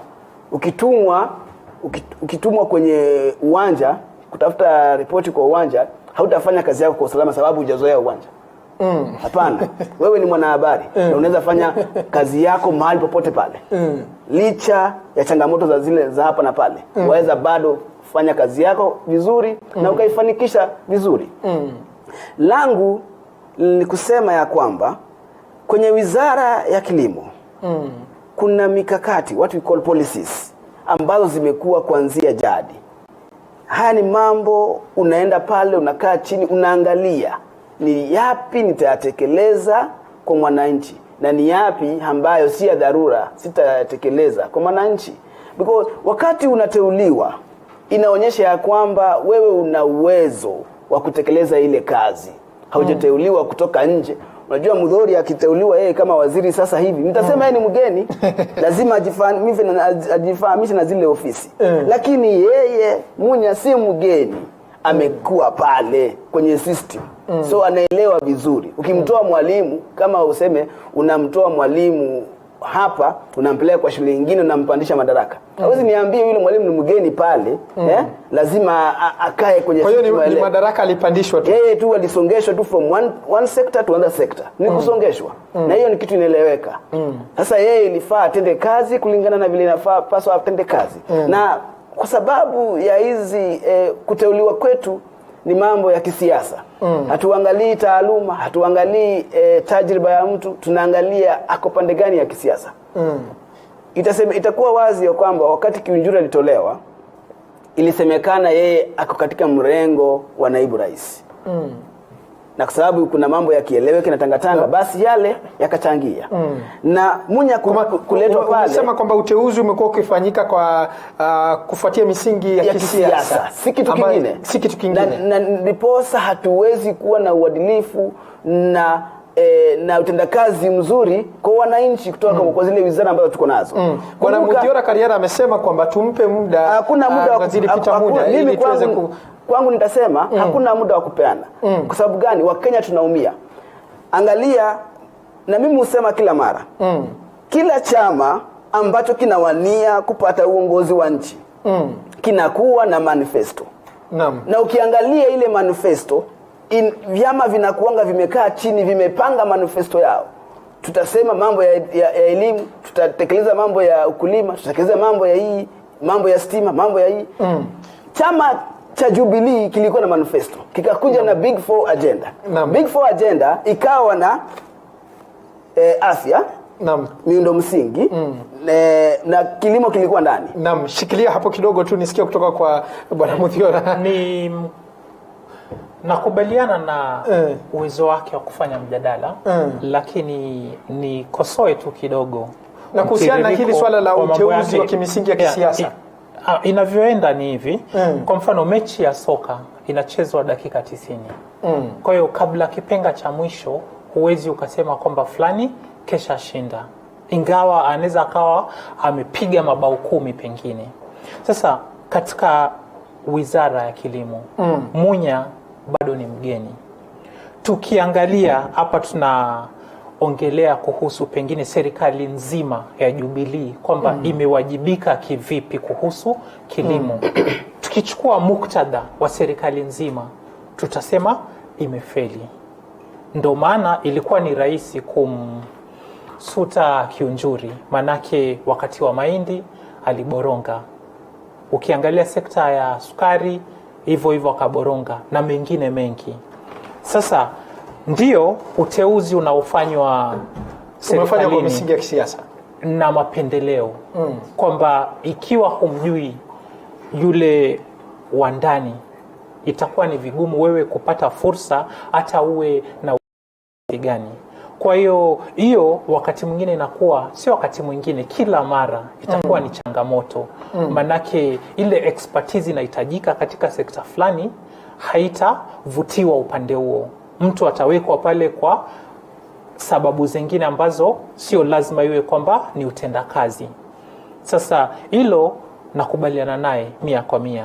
lakini katika wizara ya kilimo tumpe Waziri Munya muda kidogo, tuone maamuzi yake kama yatasaidia kuinua. Manake shida ni tukisema kwamba Munya amefeli, tunageza nini? Ni kwamba ameharibu hali ilivyokuwa katika ukulima wa mahindi, ameharibu katika kupigana na nzige, ameharibu katika mambo ya mpunga. Ni wapi ambapo hasa amefanya hali kuwa mbaya kuliko ilivyokuwa? Unanipata? Lazima uwe unalinganisha na pia na kipindi cha utendakazi. Sawa. Nataka kurejelea hapo kwa kusema lazima tulinganishe. Nitalinganisha. Munya alikuwa gavana wa Meru. Naam. Kumbuka gavana wa Meru na gavana ana pia zile ofisi, kuna mawizara katika county. Hawezi niambia Munya alikosa wizara ya kilimo kwenye afisi zake. La hasha. Alikuwa na wizara ya kilimo. Na ukumbuke Munya anatoka eneo la ukulima. Meru wanapanda miraa. Nanielewa? Na ni baadhi ya vitu ambavyo tunavipeleka nje kwa masoko ya nje. Na utakumbuka ya kwamba wakati wa Munya akiwa gavana wa Meru kumekuwa na utata wa kupeleka miraa nje. Ili ni jambo ambalo lilileta mshike eneo lile. Utakumbuka vizuri sana. Na ukikuja kuniambia Munya hana uzoefu na wizara ya kilimo, mimi kwangu nitapinga. Manake amekuwa gavana wa Meru na ako na wizara ya kilimo. Na kama gavana, yeye ni kama pia rais wa ile county. Unanipata? Na alikuwa na mikakati ya kilimo kwa wale watu wa Meru. Ni yeye kazi rais ni kazi rahisi sana kwake kufanya na kutekeleza, ni kukaa chini na kuangalia wakulima, kama wakulima wa Meru wanataka hili. Je, wakulima wa eneo fulani na eneo fulani wanataka nini? Na tutasaidia aje nchi? Tuache kuangalia kwanza kidogo. Tuache kuangalia kwanza misingi ya kisiasa. Tuangalie kwanza wananchi na utendakazi. Unanipata? Ni nini kilifanya ya kwamba asiweze kurejea kwenye kuwa gavana wa Meru? Licha ya kuwa na zile political waves, but ni nini pia kilifanya asirejee kuwa gavana wa Meru? Unaona? Ile asilimia kidogo ambao walikataa kumpigia kura, hawako na imani naye. Na ni kwa sababu maybe ni sababu za ukulima. Tutajua namna gani? Ndiposa tunasema wananchi lazima tuwe waadilifu. Naam, ulikuwa umetaja hili swala la miraa kwa katika sekta hii ya kilimo. Jinsi ambavyo upanzi wa miraa unavyoendeshwa katika kaunti hiyo ya Meru, ndivyo jinsi ambavyo sekta nzima ya kilimo inastahili kuendeshwa? Unajua miraa ni ile mmea ambao unapelekwa nje. Kahawa ni mmea unapelekwa nje. Tunapanda kupeleka kwa soko ya nje. Majani chai vile vile. Naam. Tuko na sukari kwenye shirika la Komesa na mashirika mengine. Unapokaa chini kuangalia nitaweka suluhu gani kwa ukulima nao haswa nchi yetu ya Kenya, nitakaa chini niangalie Meru kwa mambo ya miraa tutafanya namna gani? Niende niangalie sukari tutafanya namna gani? Unanipata? Sababu hivi vyote ni vinaenda kwa masoko ya nje. Na ukitoka pale ni rahisi sana kufanya hesabu zako na kuleta uwazi kwenye sekta ya ukulima ya nchi. Ndiposa mimi nasema yeye si mgeni. Amekuwa na uzoefu kuanzia akiwa gavana, amekaa kwenye baraza la mawaziri, amekuwa minister wa East African Community. Kumbuka East African Community ni hii jamii yetu ya Afrika Mashariki. Na jamii yetu ya Afrika Mashariki, kumbuka iko na bunge lake. Kabisa. Na bunge hili lina pia mambo ya ukulima ndani. Hapo ndio kuna Komesa na kuna mambo mengine hapo ndani. Unanipata? Na wakati anapokaa katika ile wizara alipokuwa anakaa katika ile wizara ya East African Community, aliweza kujua ukulima katika East African Community tutafanya namna gani. Tusiangalie wizara ya East African Community kama wizara ndogo. La hasha. Hii ni wizara kubwa.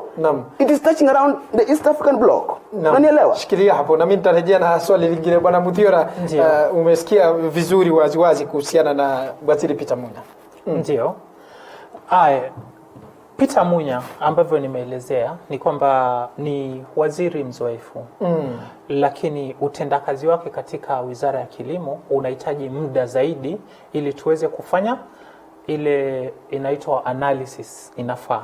Kwa sasa kwa Kiingereza, mimi kama mtu ambaye alisomea masuala ya statistics, tutasema ile data iko sio significant kutosha kufanya uamuzi kama amefeli ama amefaulu. Ni kwamba apewe muda.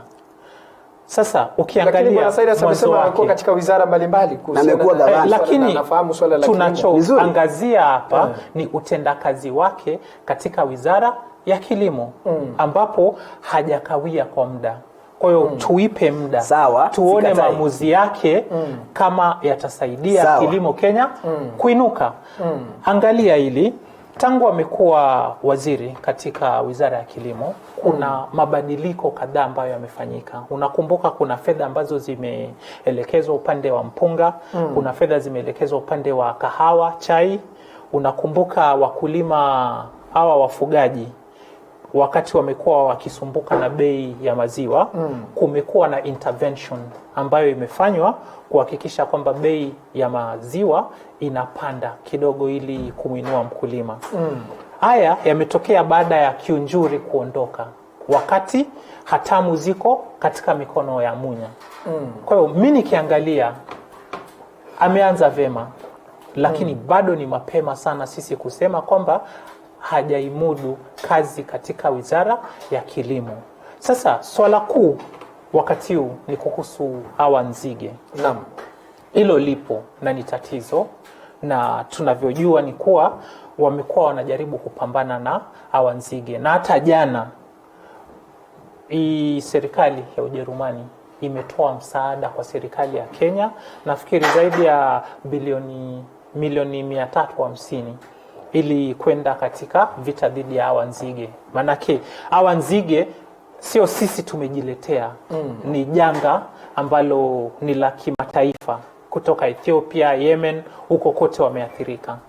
Kwa hiyo tusiangazie sana kwamba huyu kiongozi amekuwa katika wizara zingine. Kwa sasa yuko katika wizara ya kilimo. Yale maamuzi anayofanya yanasaidia, na kulingana na kile ambacho nimeona kwa sasa, isipokuwa matamshi rais ambayo ametoa hapa na pale, mikakati ameweka ambayo itasaidia kwa kiasi fulani kuinua ukulima humu nchini. Lakini ambavyo nilisema, ukulima sio swala tu la wizara. Ukulima ndo uti wa mgongo wa taifa la Kenya. Takwimu zinatuambia inafaa rasilimali zielekezwe kabisa katika ukulima. Ndio tulifanya ugatuzi na tukasema ukulima unafaa kuwa kwenye kaunti. Lakini ule mchango wa pesa zinazoenda kwa kaunti ni kidogo, hazitoshi kuinua kilimo ipasavyo. Kwa hiyo bado kuna masuala ambayo ni muhimu yaangaziwe, na nashukuru kuna haya mazungumzo katika huu mchakato wa BBI kwamba mashamba yetu tutayaangalia wakati tunabadili katiba ambavyo tunapanga. Manake shida kuu iko katika management ya mashamba yetu Kenya. Haiwezekani ikawa Wakenya, wananchi, mimi na wewe, tunamiliki 17% peke yake na tuwe taifa la kilimo. Na bila shaka na mimi nitarejea na swali kuhusiana na hili swala la umiliki wa mashamba. Kwa sasa mpenzi mtazamaji, tutavuka hadi katika kaunti ya Trans Nzoia ambapo wakazi wa magharibi ya Kenya wamejitokeza kuibua pingamizi dhidi ya takwimu za sensa na kupinga kuorodheshwa kwa jamii ya Gikuyu kuongoza. Kwa sasa tuungana na mwanahabari wetu kutoka kaunti ya Trans Nzoia ambaye anafahamika kama Boniface Baraza. Na Boniface Baraza, kwa kusukani. Naam, asante sana mwenzangu, ukiwa upande wa pili wa studio. Tunakuja moja kwa moja toka mjini Kitale, gatuzi la Trans Nzoia, gatuzi nambari 026 ambalo linafahamika kama ghala la chakula kwa taifa hili. Na swala ambalo tunalivalia njoga upande huu na kulizamia ni swala zima kuhusiana na takwimu za uhesabu watu au za shughuli ya sensa. Baada ya shughuli hiyo kufanikishwa mwaka uliopita, hatimaye halmashauri ya takwimu nchini KNBS imeweza kuweka wazi idadi hiyo, na takwimu hizo zimeweza kuashiria kuwa jamii ya Mlima Kenya ama jamii ya Gikuyu inaongoza usanjari kwa kushikilia ama kwa kujizolea takwimu kwamba takriban milioni 8.1 huku jamii ya Mlembe ama jamii ya Luya ya Baluya ikishikilia nambari 2 katika usanjari huo kwa kuweza kuandikisha idadi ya watu takriban milioni 6.5, wakifuatwa kwa karibu na wanabonde la Ufa ama wakazi wa bonde la Ufa kwa takriban milioni 6.1. Na moja kwa moja tutasema na wenyeji wa gatuzi hili uweze kutufahamisha, je, wanakubaliana na takwimu hizi ama wanashikilia msimamo kinzani? Moja kwa moja utajifahamisha kwa faida ya mtazamaji, na kama mmoja wapo ambaye unatoka katika jamii ya Gikuyu, ni nini ambayo ilichangia ninyi kuandikisha usajili huu wa idadi kubwa? Kwa majina naitwa Njenga Karume, kiongozi wa vijana wa hapa Trans Nzoia. Kitu ambacho kimesaidia namba hiyo ya Mlima Kenya kuonekana vile ilivyo saa hii, tunashukuru sababu numbers don't lie. Mara ya kwanza tumekuwa tukiongoza, na vile ambavyo jamii zingine wanafanya pia sisi tunafanya hivyo hivyo. Wakati wanapata pia sisi tunapata namna hiyo. Alafu ukiangalia pia upande wa kisiasa tumekuwa na utulivu wa hali ya juu. Sasa pia imechangia pia jamii yetu kuonekana kila mara inapanda juu. Asante. Idadi hiyo itasaidia nyinyi vipi kisiasa swa? Idadi hiyo itatusaidia kisiasa sababu siasa za Kenya ambavyo unajua ni wingi wa namba. Numbers ndio zikikuwa maradufu tunakuwa tumechukua uongozi ama namna hiyo. Naam. Naam, moja kwa moja tutasema na mwenzangu hapa, utajitambulisha kwa faida mtazamaji. Je, unakubaliana na takwimu hizi kwamba jamii ya Gikuyu imeweza kuwafuatilia chini ama kuvutia chini na kuweza kuwapika katika idadi hii, na mwanzo unakubaliana na takwimu hizi? Mimi kwa majina naitwa Nyongesa Wekeso Mutelwa, Secretary General wa Youth for the Kenya County mzima hii ya Trans Nzoia. Kuhusu takwimu hizi ambazo zimetolewa na KBS, nataka kusema kwamba hatukubaliane nazo. Kwa lugha mfupi nasema kwamba we disregard, disrespect and dishonor the results, kwa sababu sisi jamii ya Mlembe tunajulikana sisi ni watu ambao tuna idadi kubwa kabisa. Kwa nini niseme hivyo? Sisi Waluya wa jamii ya Mlembe huwa tunalala saa 1 wakati jamii ya Wakikuyu wako wanafanya biashara. Tunazaa watoto wetu, tunaongeza idadi yetu. Inakuwa aje leo waseme kwamba jamii ya Mount Kenya wako na 8.1 million na sisi tuko na 6.8 million. Nadhani hapo aliyekuwa akitoa takwimu hizo alibadilisha, alichanganyikiwa kidogo. Hiyo ya kwanza ilikuwa ni ya Mluya na ya pili hiyo labda ni ya jamii ya Kikuyu. Sababu sisi tunatambulika kufanya hii kazi. Sababu huwezi ambia hata boda kitambo walikuwa wanaendesha baisikeli. Kwa sasa hivi wanaendesha pikipiki. Nguvu walizokuwa wakitumia kuendesha baisikeli sasa hivi wametulia ziko kwa pikipiki. Utaniambiaje namna gani kwamba jamii ya Mlembe itashindwa na wenzetu kutoka Mount Kenya? Hizo takwimu nataka kusema kwamba si halali. Na sisi jamii ya Mlembe tukubaliane kwamba sisi ndio wengi na bado tutazidi kuwa wengi. Ndiposa tumekaa pamoja tunaambia jamii yetu kwa jumla, kina Wetangula, kina Mudavadi, kina Musali, Atwoli, kina Oparanya, tukuja pamoja, tuko wengi. Na hii uongozi tuko ndio kuchukua asubuhi na mapema. Jamii ya Kikuyu kule Mount Kenya mtunge mkono, nyinyi wachache. Hiyo 6.8 ilikuwa ni yenu, sio yetu, tunakataa. Asante. Naam, ndizo kauli za wenyeji kutoka pande zote mbili wakivuta upande wao na kila mmoja akiweza kuibua tetesi zake kuhusiana na takwimu ambazo zimeweza kutolewa na uhalisia. Tumesikia kutoka jamii ya Mlembe wakisema kwamba wao wanatambulika katika kufanikisha shughuli hii. Sasa sijui ni kipi alikuwa anaashiria, lakini wenyewe wanasema kwamba kulingana na mila na desturi ni miko kuhesabu watoto na kuhesabu wake. Hivyo basi tunawaachia wazee wa jamii hiyo wenyewe wakaweze kuweka idadi hiyo sawa. Mwenzangu fikia hapo sina la ziada na hiari kuzama kulingana na mwelekezi wangu niarifu kwa Mdoshen Pakisogo, na nikizama na wapisha wenzangu kutoka pande mbalimbali wakiweze kuibuka, na majira ya saa 1 na saa 3 tutakuwa tunaibuka na kuwapasha watazamaji wetu kikamilifu. Na asante sana mwanahabari wetu Boniface Baraza kutoka kaunti ya Trans Nzoia kwa taarifa hiyo. Bila shaka tunarejea hapa na majadiliano yetu kuhusiana na sekta ya kilimo humu nchini, na kuna swali ambalo tulikuwa tunauliza pale kwenye mtandao wetu wa Twitter kwamba je, Wizara ya Kilimo imewajibika katika swala la lishe? Na karibuni sana wageni wangu kwenye awamu nyingine. Bwana Cyrus, ulikuwa na jambo ungependa kumuuliza? Mimi kwangu siangalii ugeni wa mtu kwenye wizara. Langu amekuwa na uzoefu na ninasisitiza kwenye baraza la mawaziri. Na kuna wakati baraza la mawaziri linakaa na kuna kitu inaitwa executive order. Executive order hutoka kwenye baraza la mawaziri. Hiyo ni kitu nafaa tufahamu vizuri kabisa. Munya pia mwenyewe amekuwa gavana. Okay? Kuwa gavana alikuwa na wizara ya kilimo kwake. Naam. Na amekuwa waziri wa East African Community. Na pale kuna matakwa ya East Africa Community kuhusiana na kilimo. Aliyasuluhisha namna gani? Tukuje kwenye wizara ya industrialization mahali alikuwa. Unasema umefanya mambo ya statistics.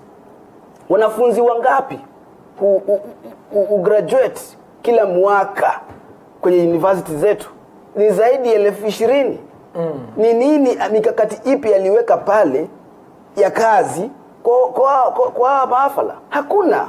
So Munya yeye kwenda pale ilikuwa ni kwa sababu za kisiasa. Unanielewa? Na hilo ni jambo ambalo tunafaa tujue na tuangalie. Kwa sababu hakuna kitu ambacho amekitekeleza na hakuna kitu hatakitekeleza. Ni sawa amesema tumpe muda. Mimi nitasema kwa muda tutampa, hakuna jambo ambalo Munya atalitekeleza kwenye sekta ya kilimo ya hii nchi. Manake tumekuwa ukiangalia vizuri sana kumekuwa na droughts. Kukakuwa na floods. Ni mikakati ipi tulikaa chini kama serikali ama kama baraza la mawaziri tukasema ya kwamba tutoe executive order ya kwamba hizi floods ambazo tuko nazo tuweke mikakati ya kuweka yale maji, storage of that water for irrigation. Ni mikakati ipi iliwekwa kwenye wizara ya baraza la mawaziri? Hakuna. Na unaona tuko na shida ya njaa kwenye nchi sasa hivi na tunaenda kuzidi kuwa na hiyo shida ya njaa. Tunaelekea kwa njaa bado, kwa bala njaa. Sababu tunaelekea kwa msimu wa kiangazi na tutaumia kama nchi. Bwana Muthiora Kileo, ulikuwa na maelezo kuhusiana na hili swala la ugavi wa shamba. Hilo ni donda sugu Kenya. Wajua ili taifa liwe kuu lazima mjiangalie muone kwamba tuna ile kwa kimombo wanaita competitive advantage ipi. Kenya katika ulimwengu tunajulikana kama taifa linalotoa kahawa ile ya juu kabisa, kiwango cha juu kabisa. Ukiangalia pia maua yetu yameweza kuingia kwenye zile soko kuu, chai na mimea mingineyo.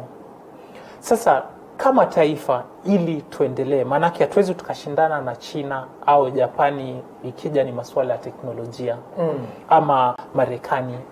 Hayo mataifa yako mbele. Sasa inafaa kama taifa ili kudhibiti ukosefu wa nafasi za kazi tuingie kwenye kilimo ipasavyo. Na ili watu wafanye kilimo wanahitaji mashamba. Nasikitika kwamba Ledama alitoa matamshi ya kuchochea lakini katika matamshi yake mwanzoni kabla aingiwe na zile hisia za kutaka kufurahisha umati, nia yake ilikuwa nzuri kwamba kama taifa tunafaa kuwa na sera kuhusu matumizi ya shamba, kwamba kama sehemu fulani inafaa kwa kukuza mimea, msibadili mkaja kuweka majengo, kumaanisha kumekuwa na matumizi mabaya ya shamba. Kwa mfano Kiambu County inayopakana na Nairobi ilijulikana kwa kahawa. Hii kahawa ambayo nimeitaja kwamba dunia huwa inainunua kwa bei juu. Manake mazingira ya Kiambu na hasa Kenya yanatoa hiyo kahawa high quality. Lakini kahawa yote ikang'olewa, majumba yakajengwa na hichi kilimo ambacho tulikuwa tunafanya Kiambu hakikupelekwa mahali pengine. Kwa hiyo ule uwezo wetu mkubwa katika ukulima wa kahawa ukafanya nini? Ukadidimia. Sasa kama serikali ingeweka mikakati kuhusu number 1 hiyo land use ingekuwa vizuri. Lakini cha muhimu zaidi ni mashamba ya Kenya yanamilikiwa na kina nani? Waafrika wa Kenya walienda msituni kupigana na mbeberu ili wanyakue mashamba yao kutoka kwa mbeberu. Lakini tangu tulivyopata uhuru, mashamba ya Kenya yangali yanamilikiwa na wachache. Sasa ili kilimo kiendelee lazima tuliangazie hili jambo katika kwa makini. Katika hali ya sekta, katika sekta ya kilimo, ukiangalia hali ya sekta ya kilimo kwa sasa hivi, hapo awali umesema swala la mashamba. Tujaribu kutathmini ni kina nani ambao wanamiliki mashamba kubwa na ni idadi ya watu wangapi? Kando na hayo, ukiangalia sasa hivi sisi katika taifa letu la Kenya tumekumbwa na janga la nzige. Na hapo awali mjadala ulikuwa kuhusiana na Waziri Peter Munya kwa sasa. Ukasema kwamba yeye sasa hivi ni mgeni katika wizara hiyo. Na sasa hivi ukiangalia katika sekta ya kilimo, mtazamaji, kumbuka katika sekta ya kilimo kwa sasa imekumbwa na hili janga la nzige, na ndio maana tunajadili hapa studioni kuhusiana na sekta ya kilimo nchini. Na bwana Muthiora Kariada, ulikuwa umesema hapo awali kwamba watu ambao wanamiliki shamba wale wengi wao kuna matumizi ya shamba vile vile, ambayo umesema kwamba matumizi ya shamba kuna baadhi ya watu ambao watumii shamba vizuri. Ndio hivyo kabisa. Alafu mbali na hapo kuna wale ambao walinyakua mashamba, manake wakati huo pengine walikuwa serikalini, alafu kwa kuwa hawakuwa na nia ya kutumia hayo mashamba, hata pengine wana ukosefu wa maarifa, wakarudia shughuli zao za kawaida, wale ambao kwa Kiingereza wanaitwa absentee landlords. Sasa mashamba mengi Kenya yapo yamelala tu, hayatumiki. Ingewezekana serikali iweke mikakati kwamba haya mashamba yatumike katika kilimo, tungeweza kuinua kilimo chetu na kutoa nafasi za ajira kwa Wakenya wengi zaidi. Angalia kizazi chetu hichi. Kitambo ilikuwa rahisi kwa watu kununua mashamba, lakini wakati huu kwa sababu ya hii hoarding ya mashamba, mimi na wewe pengine tutakufa kabla tuwe na uwezo wa kununua shamba, manake bei imekuwa juu zaidi, manake mashamba yana wale watu wachache. Sasa ni muhimu serikali yetu iangazie sana swala la shamba, ikiwa tutaweza kuwa taifa ambalo linabobea katika kilimo. Asante. Langu nitasema hivi, shida si mashamba, na ni vile nitarejea kusema zile policies ambazo zimewekwa in place hazifuatiliwi. Manake kuna what we call public land policy ambayo iliwekwa wakati tulikuwa tunatekeleza katiba yetu ya mwaka 2010. Kusemekana shamba kama limekaa kwa muda bila matumizi liende wapi? Kwa serikali. Shamba lile liende kwa serikali, na ni wajibu wa serikali kutumia lile shamba kwenye ukulima ama kwa manufaa ya kumfaidi mwananchi. Na kukawa na yale mashamba ambayo yalikuwa yameisha lease, ambao sasa wale watu tuseme wawekezaji wamekuja nao lease yao ikakuja ikaisha. Mashamba yale yalifaa irudishe kwa community, ile community ya pale. Kama tuseme ni shamba la Naro, kama ni shamba la Bungoma, kama ni shamba la huko, but sasa lease imeisha, na irudishwe pale kwa wale wakazi wa pale. Either kama watu hawana mashamba wagawiwe shamba, ama iwekwe kwenye ukulima ya kiserikali. Unanielewa? Shida na vile nilisema hapo awali ni policies ambazo zinawekwa lakini ambazo hazifuatiliwi. Na anayestahili kufuatilia ni wizara. Ni kazi ya wizara. Yafaa ifuatilie zile policies ambazo zimewekwa. Na tusipofuatilia policies tutazidi kuangamia. Lazima tufahamu ya kwamba serikali iliyoko itafika wakati itatoka mamlakani, na serikali nyingine itakuja mamlakani. Unanielewa? But zile policies ambazo ziko pale hazitabadilika. Waziri atabadilika, policies hazitabadilika. Tunachohitaji ni kuhakikisha kwamba zile policies ambazo ziko in place zinatekelezwa.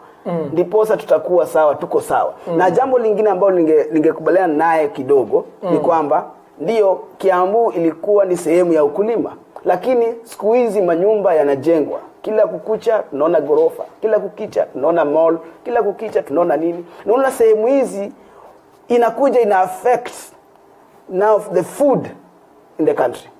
Tutakuja wakati tutakosa chakula nchini. Tutakuwa kama China, itabidi sasa tunaenda kwenye vibanda tunanunua chakula. Tunaenda kwenye vibanda tunanunua chakula. Kwa sababu gani? Hatuna jinsi na hatuna sehemu ya kupanda vyakula. Na pia jambo lingine ambalo pia ningemkosoa kidogo, kahawa iko panda Kiambu peke yake. Ukienda maeneo za magharibi Mount Elgon kuna kahawa. Ukienda maeneo ya huku upande ya Vihiga kuna kahawa, kuna majani. Hivi vyote viko huko.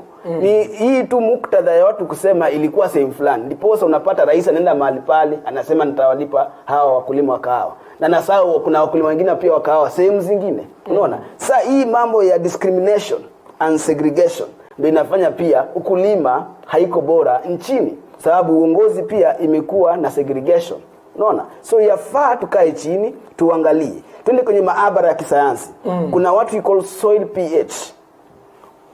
Tuangalie sehemu fulani, sababu kuangalia na dunia ya saizi mambo yamebadilika. Udongo pia umebadilika kutokana na soil pollution na mambo mengine. So yafaa tukae chini twende kwenye maabara ya kisayansi. Tuangalie hii soil pH ya hapa yataka kupandwa nini. Unaniona? Na hii soil pH ya hapa yapaswa kupanda nini. Tukishafanya huo udadisi, tukuje tukae chini tuseme kama ni Galana Kulalu tunapanda kitu fulani, kama ni mahali fulani tunapanda kitu fulani, na hiki kitu kwa serikali ama kwenye gala la serikali tunapeleka asilimia hii, na hili lingine linaenda kwa soko ya nje. Kumaanisha kwamba hatuja kuwa tukiangazia hayo yote. Kuna mambo mengi hatujaangazia. Maabara tuko nayo but hatutumii maabara yale. Sababu tukikaa chini tuangalie ni nini kinafanya mahindi hayafanyi vizuri wakati fulani.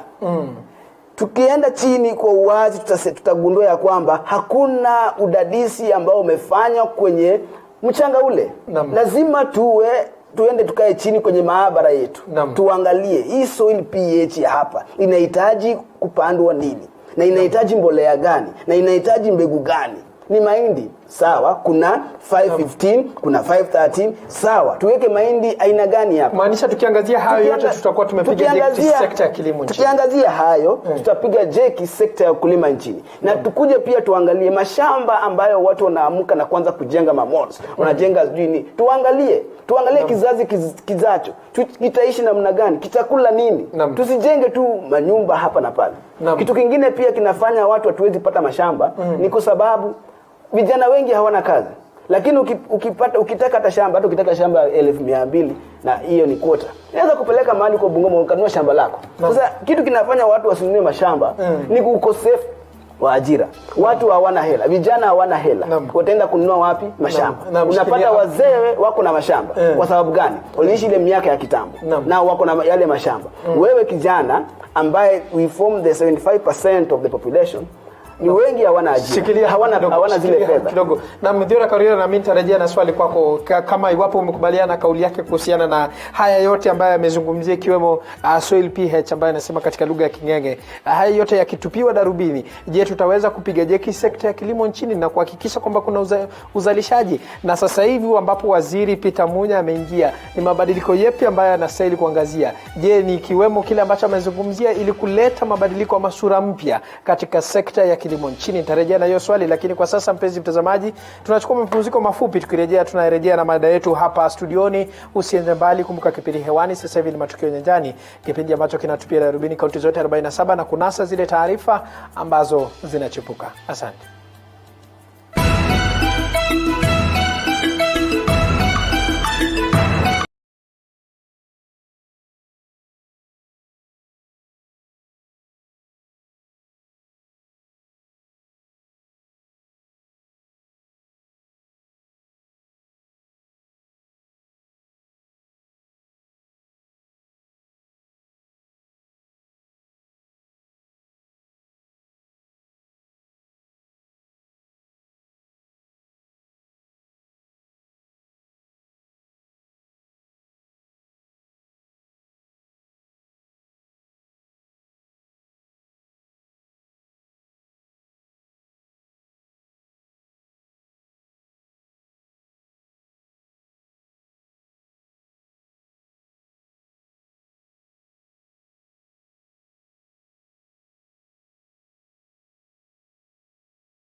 Naam, karibu tena mpenzi mtazamaji kwenye awamu nyingine ya kipindi cha Matukio Nyanjani. Kwa sasa tutavuka hadi katika kaunti ya Murang'a ambapo viongozi mbalimbali wameitaka ripoti ya BBI kutumika kama njia mojawapo ya kuwajumuisha wananchi kutoka matabaka mbalimbali humu nchini na kuepuka usambazaji wa chuki. Wakizungumza katika mazishi ya babake seneta wa Murang'a Irungu Kang'ata, viongozi hao wamewataka viongozi wanaoendesha mchakato wa BBI kutumika kama chombo cha kuleta maendeleo humu nchini. Ningetaka kuona viongozi wote wakati huu tuache siasa ambazo zinaweza katutanganisha na tuwe na siasa ambazo zinaweza kapeleka hii nchi yetu mbele. In fact, if there is something that has dented the image of BBI, it's a conversation that divides the country between kabila hii na kabila hile. Kwa kweli BBI itulize siasa katika nchi yetu ya Kenya. Kama kungewezekana tukuwe na summit ya hii BBI, na ningependekeza rais akuwe katika hiyo summit, akiwa chair wa hiyo summit, na makamu wake akuwe makamu wa rais, bwana prime minister akuwe hapo, bwana Kalonzo akuwe hapo, Musalia akuwe hapo, so that at least you that to bring the people together. Kenya imewacha gurudumu ya maendeleo, imewacha ile reli pale ambayo iliwekwa wakati tulipopata uhuru. Ndio sababu tukasema turudishe Kenya kwenye reli. Na wanasema siasa na wanasiasa. Waziri wa Elimu Profesa George Magoha anatarajiwa kufika mbele ya kamati ya bunge inayoshughulikia masuala ya elimu ili kueleza hali ya walimu na usalama wao katika maeneo ya kaskazini mashariki mwa Kenya. Kwa siku za hivi karibuni kumekuwa na misururu ya mashambulizi ya kigaidi, huku zaidi ya walimu 30 wakiwa wameaga dunia. Na vile vile kama nilivyokuwa nimekuarifu kwamba waziri wa bungeni kwa mara ya kwanza kamati ya elimu bungeni imedinda kusikiza wizara ya elimu kutokana na Profesa George Magoha kukosa kufika mbele yake, sawa na Inspekta Jenerali Hilary Mutyambai kuhusiana na swala la ukosefu wa usalama wa walimu kaskazini mashariki mwa nchi.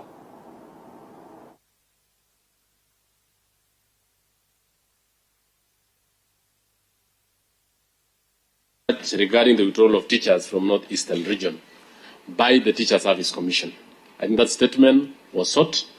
In the request, Mr. Koloshi had sought, among others, the measures the ministry is doing, the names of the teachers transferred, the reasons for the withdrawal, and the TSC board's deliberation on the same. On the same matter, it is, as I need to tell you, honourable members, is a very, very weighty matter. It is concerning citizens of this country, concerning about 4 regions. And the Speaker gave a very clear, deliberate order that the individuals who are supposed to appear for this, looking at the magnitude of the issue, is the person of the CS, Ministry of Education, the person of the CEO, Teacher Service Commission, and the person of the Inspector General of Police, in person. And in fact, via that advice from this directive from the Speaker, our committee took it upon itself to write letters, and the letters are as indicated, and I think it was delivered the respective officers on 18th of February. They were delivered to this Professor George Magoha, MB EBS, CS of Education, Dr. Nancy Macharia, CEO Teacher Service Commission, and Mr. Hilary N. Mutyambai, Inspector General of Police. In fact, in the letters, it indicated very clearly that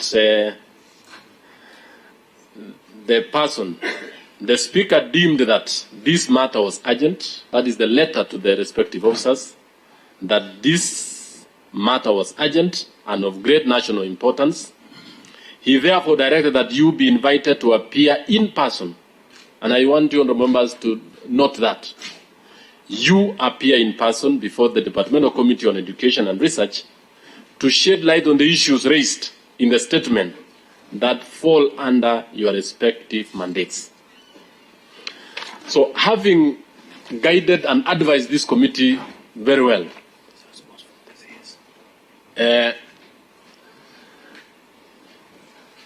we were expecting as a Committee of Education the three persons, that is the CS, Ministry of Education, the Inspector General of Police, and the CEO Teacher Service Commission in person, all of them.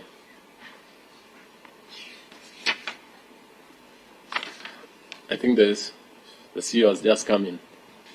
Kindly introduce yourself before we proceed. I'm Nancy Macharia, the CEO Teacher Service Commission. I apologize for my lateness, Mr. Chair. So, the CS wrote a letter, and I think it is dated February 24th, to the clerk on the meeting with the departmental committee. In fact, the CS. Naam, safi kabisa mpenzi mtazamaji kwa taarifa hiyo. Kwa sasa mpenzi mtazamaji, tunarejea kwenye awamu yetu ya mwisho kipindi cha Matukio Nyanjani. Tunaona muda kidogo unajaribu kukimbia. Takriban dakika kama 6 hivi zimebakia tukamilishe kipindi hiki cha Matukio Nyanjani. Labda kusikia kutoka kwa kauli kwa wageni wangu kuhusiana na hili swala la nzige na kutatua swala la kilimo. Kwa kifupi tu Bwana Muthiora Kariora, swala la nzige ni njia ipi tunaweza tukatumia kwa maoni yako wewe kama mchanganuzi, kwa sababu umekuwa ukitathmini masuala tofauti ya nchi. Hapo awali ulikuwa umesema kwamba tumepata usaidizi wa kiwango fulani cha fedha ili kupigana na hawa nzige. Kwa sasa hivi ambacho tunaweza tukafanya ni ile wanaita mitigation measures, kwamba hawa nzige zile sehemu wamepitia, wameharibu mimea, au wakulima washahesabu hasara. Sasa serikali inafaa kuweka mikakati ya ni njia gani itawafidia kutokana na hiyo hasara. Hiyo ni njia moja. Mimea ikiliwa, ina maana kwamba wakati tutakuwa tunategemea kuvuna, hatutakuwa na cha kuvuna wakati huo. Kwa hiyo kuna uwezekano tutakuwa na janga la njaa. Kwa hiyo serikali inafaa kuweka kitita tayari kwamba tutakuwa na janga litakuja, tujiandae.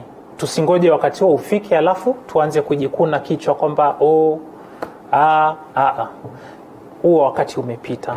Sasa la pili ni kwamba hawa nzige umesikia wametoka mataifa mengine. Kenya ni kama wanapitia tu. Sasa inafaa hii jumuiya ya ulimwengu ije pamoja, iangalie kwamba hawa nzige ili wasiende kusababisha madhara katika hayo mataifa mengine ambayo wanaelekea. Wanaweza wakafanya nini?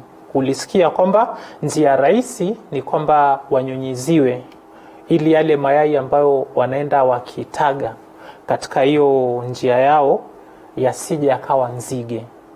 Sasa lazima mikakati iwekwe. Hizi ndege mbili tunasikia zinafanya kazi ya kupigana na janga kubwa kama hili, hazitoshi. Hii ni kazi, na hii kazi inafaa sio tu tuikunjie shati, bali inafaa kabisa tuvue shati. Tuingiemo mzima. Kumaanisha kwamba inawezekana kupiga nzige katika taifa la Kenya, ama haitawezekana kwa sababu inaleta janga la usalama wa chakula nchini? Nzige lazima tupigane nao, manake tusipowazidi maarifa, njaa itatutesa hapo mbele. Tumepigana na majanga ya mafuriko na tukashinda. Tumepigana na majanga ya magonjwa mengine ambayo yamekuja yakatishia usalama wa nchi na tukashinda. Kwa hiyo cha muhimu sasa ni serikali yetu ijizatiti, iache kufanya mchezo ambavyo tunaona wanafanya mchezo. Hili ni swala ambalo lazima tushinde, manake likitushinda kuna majanga ambayo yatatukumba. Na Bwana Cyrus, kidogo una jambo kuhusiana na hili swala la nzige, na kumalizia tutaweza kumaliza namna gani nzige hawa, kwa sababu wanaendelea kuzua janga la usalama wa chakula? Unajua kuna kupigana na kuna kuzuia. Kumaanisha sasa hivi sisi tunazuia ama tunapigana naye. Na kupigana na kitu kitakushinda na akili. Manake kilishaingia. Kinaenda mpaka ile sehemu ambayo nayo sasa hauwezi nyunyizia. Unajua wakati kulikuwa kule jangwani, nasema maeneo ya Garissa, maeneo ya huko Northeastern, ilikuwa ni rahisi kupigana na hili janga. Unanielewa? Kumaanisha ingemaliziwa kule. Unanielewa? Na wakati inaenda mpaka masehemu ya tuseme saizi zimefika Bungoma. Kumbuka Bungoma ni sehemu ya ukulima. Niambie, ikifika Bungoma imeenda Trans Nzoia. Trans Nzoia imeenda Eldoret. Eldoret imeenda, let's say, the entire western region. Mkoa wote wa magharibi na viunga vyake. Hiyo tayari ni njaa. Na uwezi niambie utaenda kunyunyuzia nzige wakati huo saizi. Sababu ni vigumu. Kuna mifugo mingi pale, kuna watu pale, kuna vitu vingi pale. Na vinaweza kuwa ni vitenda madhara katika jamii kwa ujumla. Unaona? Sasa jambo hii mambo ya unyunyizaji ni jambo ambalo lingeanza kitambo. Ni serikali ilikaa na ikalala. Wakaweka michakato ya BBI mbele. Kusahau ya kwamba tunafaa tupambane na njaa. Wakati mwenzangu anasema tunapambana na janga la floods, nitapinga. Hatujapambana nalo. Kwa kifupi tu, kwa nini unapinga? Kwa kifupi tu, kwa sababu muda umekimbia. Tukuje kwa mwaka ujao, na mimi nitakwambia, ama si mwaka ujao, huu mwaka kutakuwa bado na mvua na mafuriko yatakuwa sehemu zile zitakuwa tu. Kaa chini ufanye udadisi wako. Zile sehemu zinakuanga na shida na mafuriko bado zitakuwa na athari ya mafuriko huu mwaka. Na utakaa chini uangalie vizuri. Ile mambo vile serikali inasema tumeweka mikakati, ile statement serikali ilitoa huu mwaka uliopita ndio bado the same statement serikali itatoa tena huu mwaka. Usikufiti. Usiniambie serikali imepambana na ile janga. Haijapambana na, ni kwa sababu kwa sasa hivi hakuna hadhari za mvua. Hakuna mvua ya kuleta nini? Mafuriko. Sasa hivi tunaelekea kwa kiangazi. Na hakuna mikakati serikali imeweka ya kupambana na njaa. Wakenya wanaenda kukufa vile walikufa mwaka jana kule Baringo na sehemu zingine. Serikali ikakuja ikasema hakuna Mkenya anakufa. Ni propaganda. Sikilia hapo mpenzi mtazamaji, umesikia kauli kutoka kwa wageni wangu hapa studioni kuhusiana na swala la nzige. Wewe sijui mtazamo wako ni upi? Je, unadhani kwamba serikali itatoboa katika vita hivi kupiga nzige nchini ambao kwa sasa wamesambaa katika kaunti tofauti, na kama jinsi alivyokuwa anasema Bwana Cyrus kwamba walianzia maeneo ya Garissa, wangepigiwa kule na vile upande wa Muthiora Kadiara anasema kwamba sasa hivi serikali iendelee kujitahidi ili kukabiliana na nzige hawa. Sijui maoni yako ni gani? Nambari yetu ya rafa ni 22047. Kufikia hapo mpenzi mtazamaji, sina la ziada. Nafahamishwa kwamba muda wangu hapa studioni umekimbia zaidi. Tumekimbia na dakika 4 juu, na mie sina la ziada ila nitakuwa nafungasha virago. Na kwa sasa hivi nasema shukrani za dhati kwa muda wako wote kwa kutazama kipindi cha Matukio Nyanjani. Baada ya kipindi hiki, kipindi ambacho kitakuwa kinaingia hewani itakuwa ni ngoma yangu. Mie sina la ziada, narudisha shukrani zangu za dhati kwa wale wote ambao wamehusika katika mchakato mzima kutayarisha kipindi hiki, ikiwemo Tony Mwirigi pamoja na wale ambao wako katika chumba cha habari. Asante sana, nirudishe shukrani zangu za dhati na kutakia mchana mwema. Nimekuwa mtangazaji wako Paul Kirobi, na ambaye amekuwa kitafsiri katika lugha ya ishara anafahamika kama Faith Cheptile. Asanteni.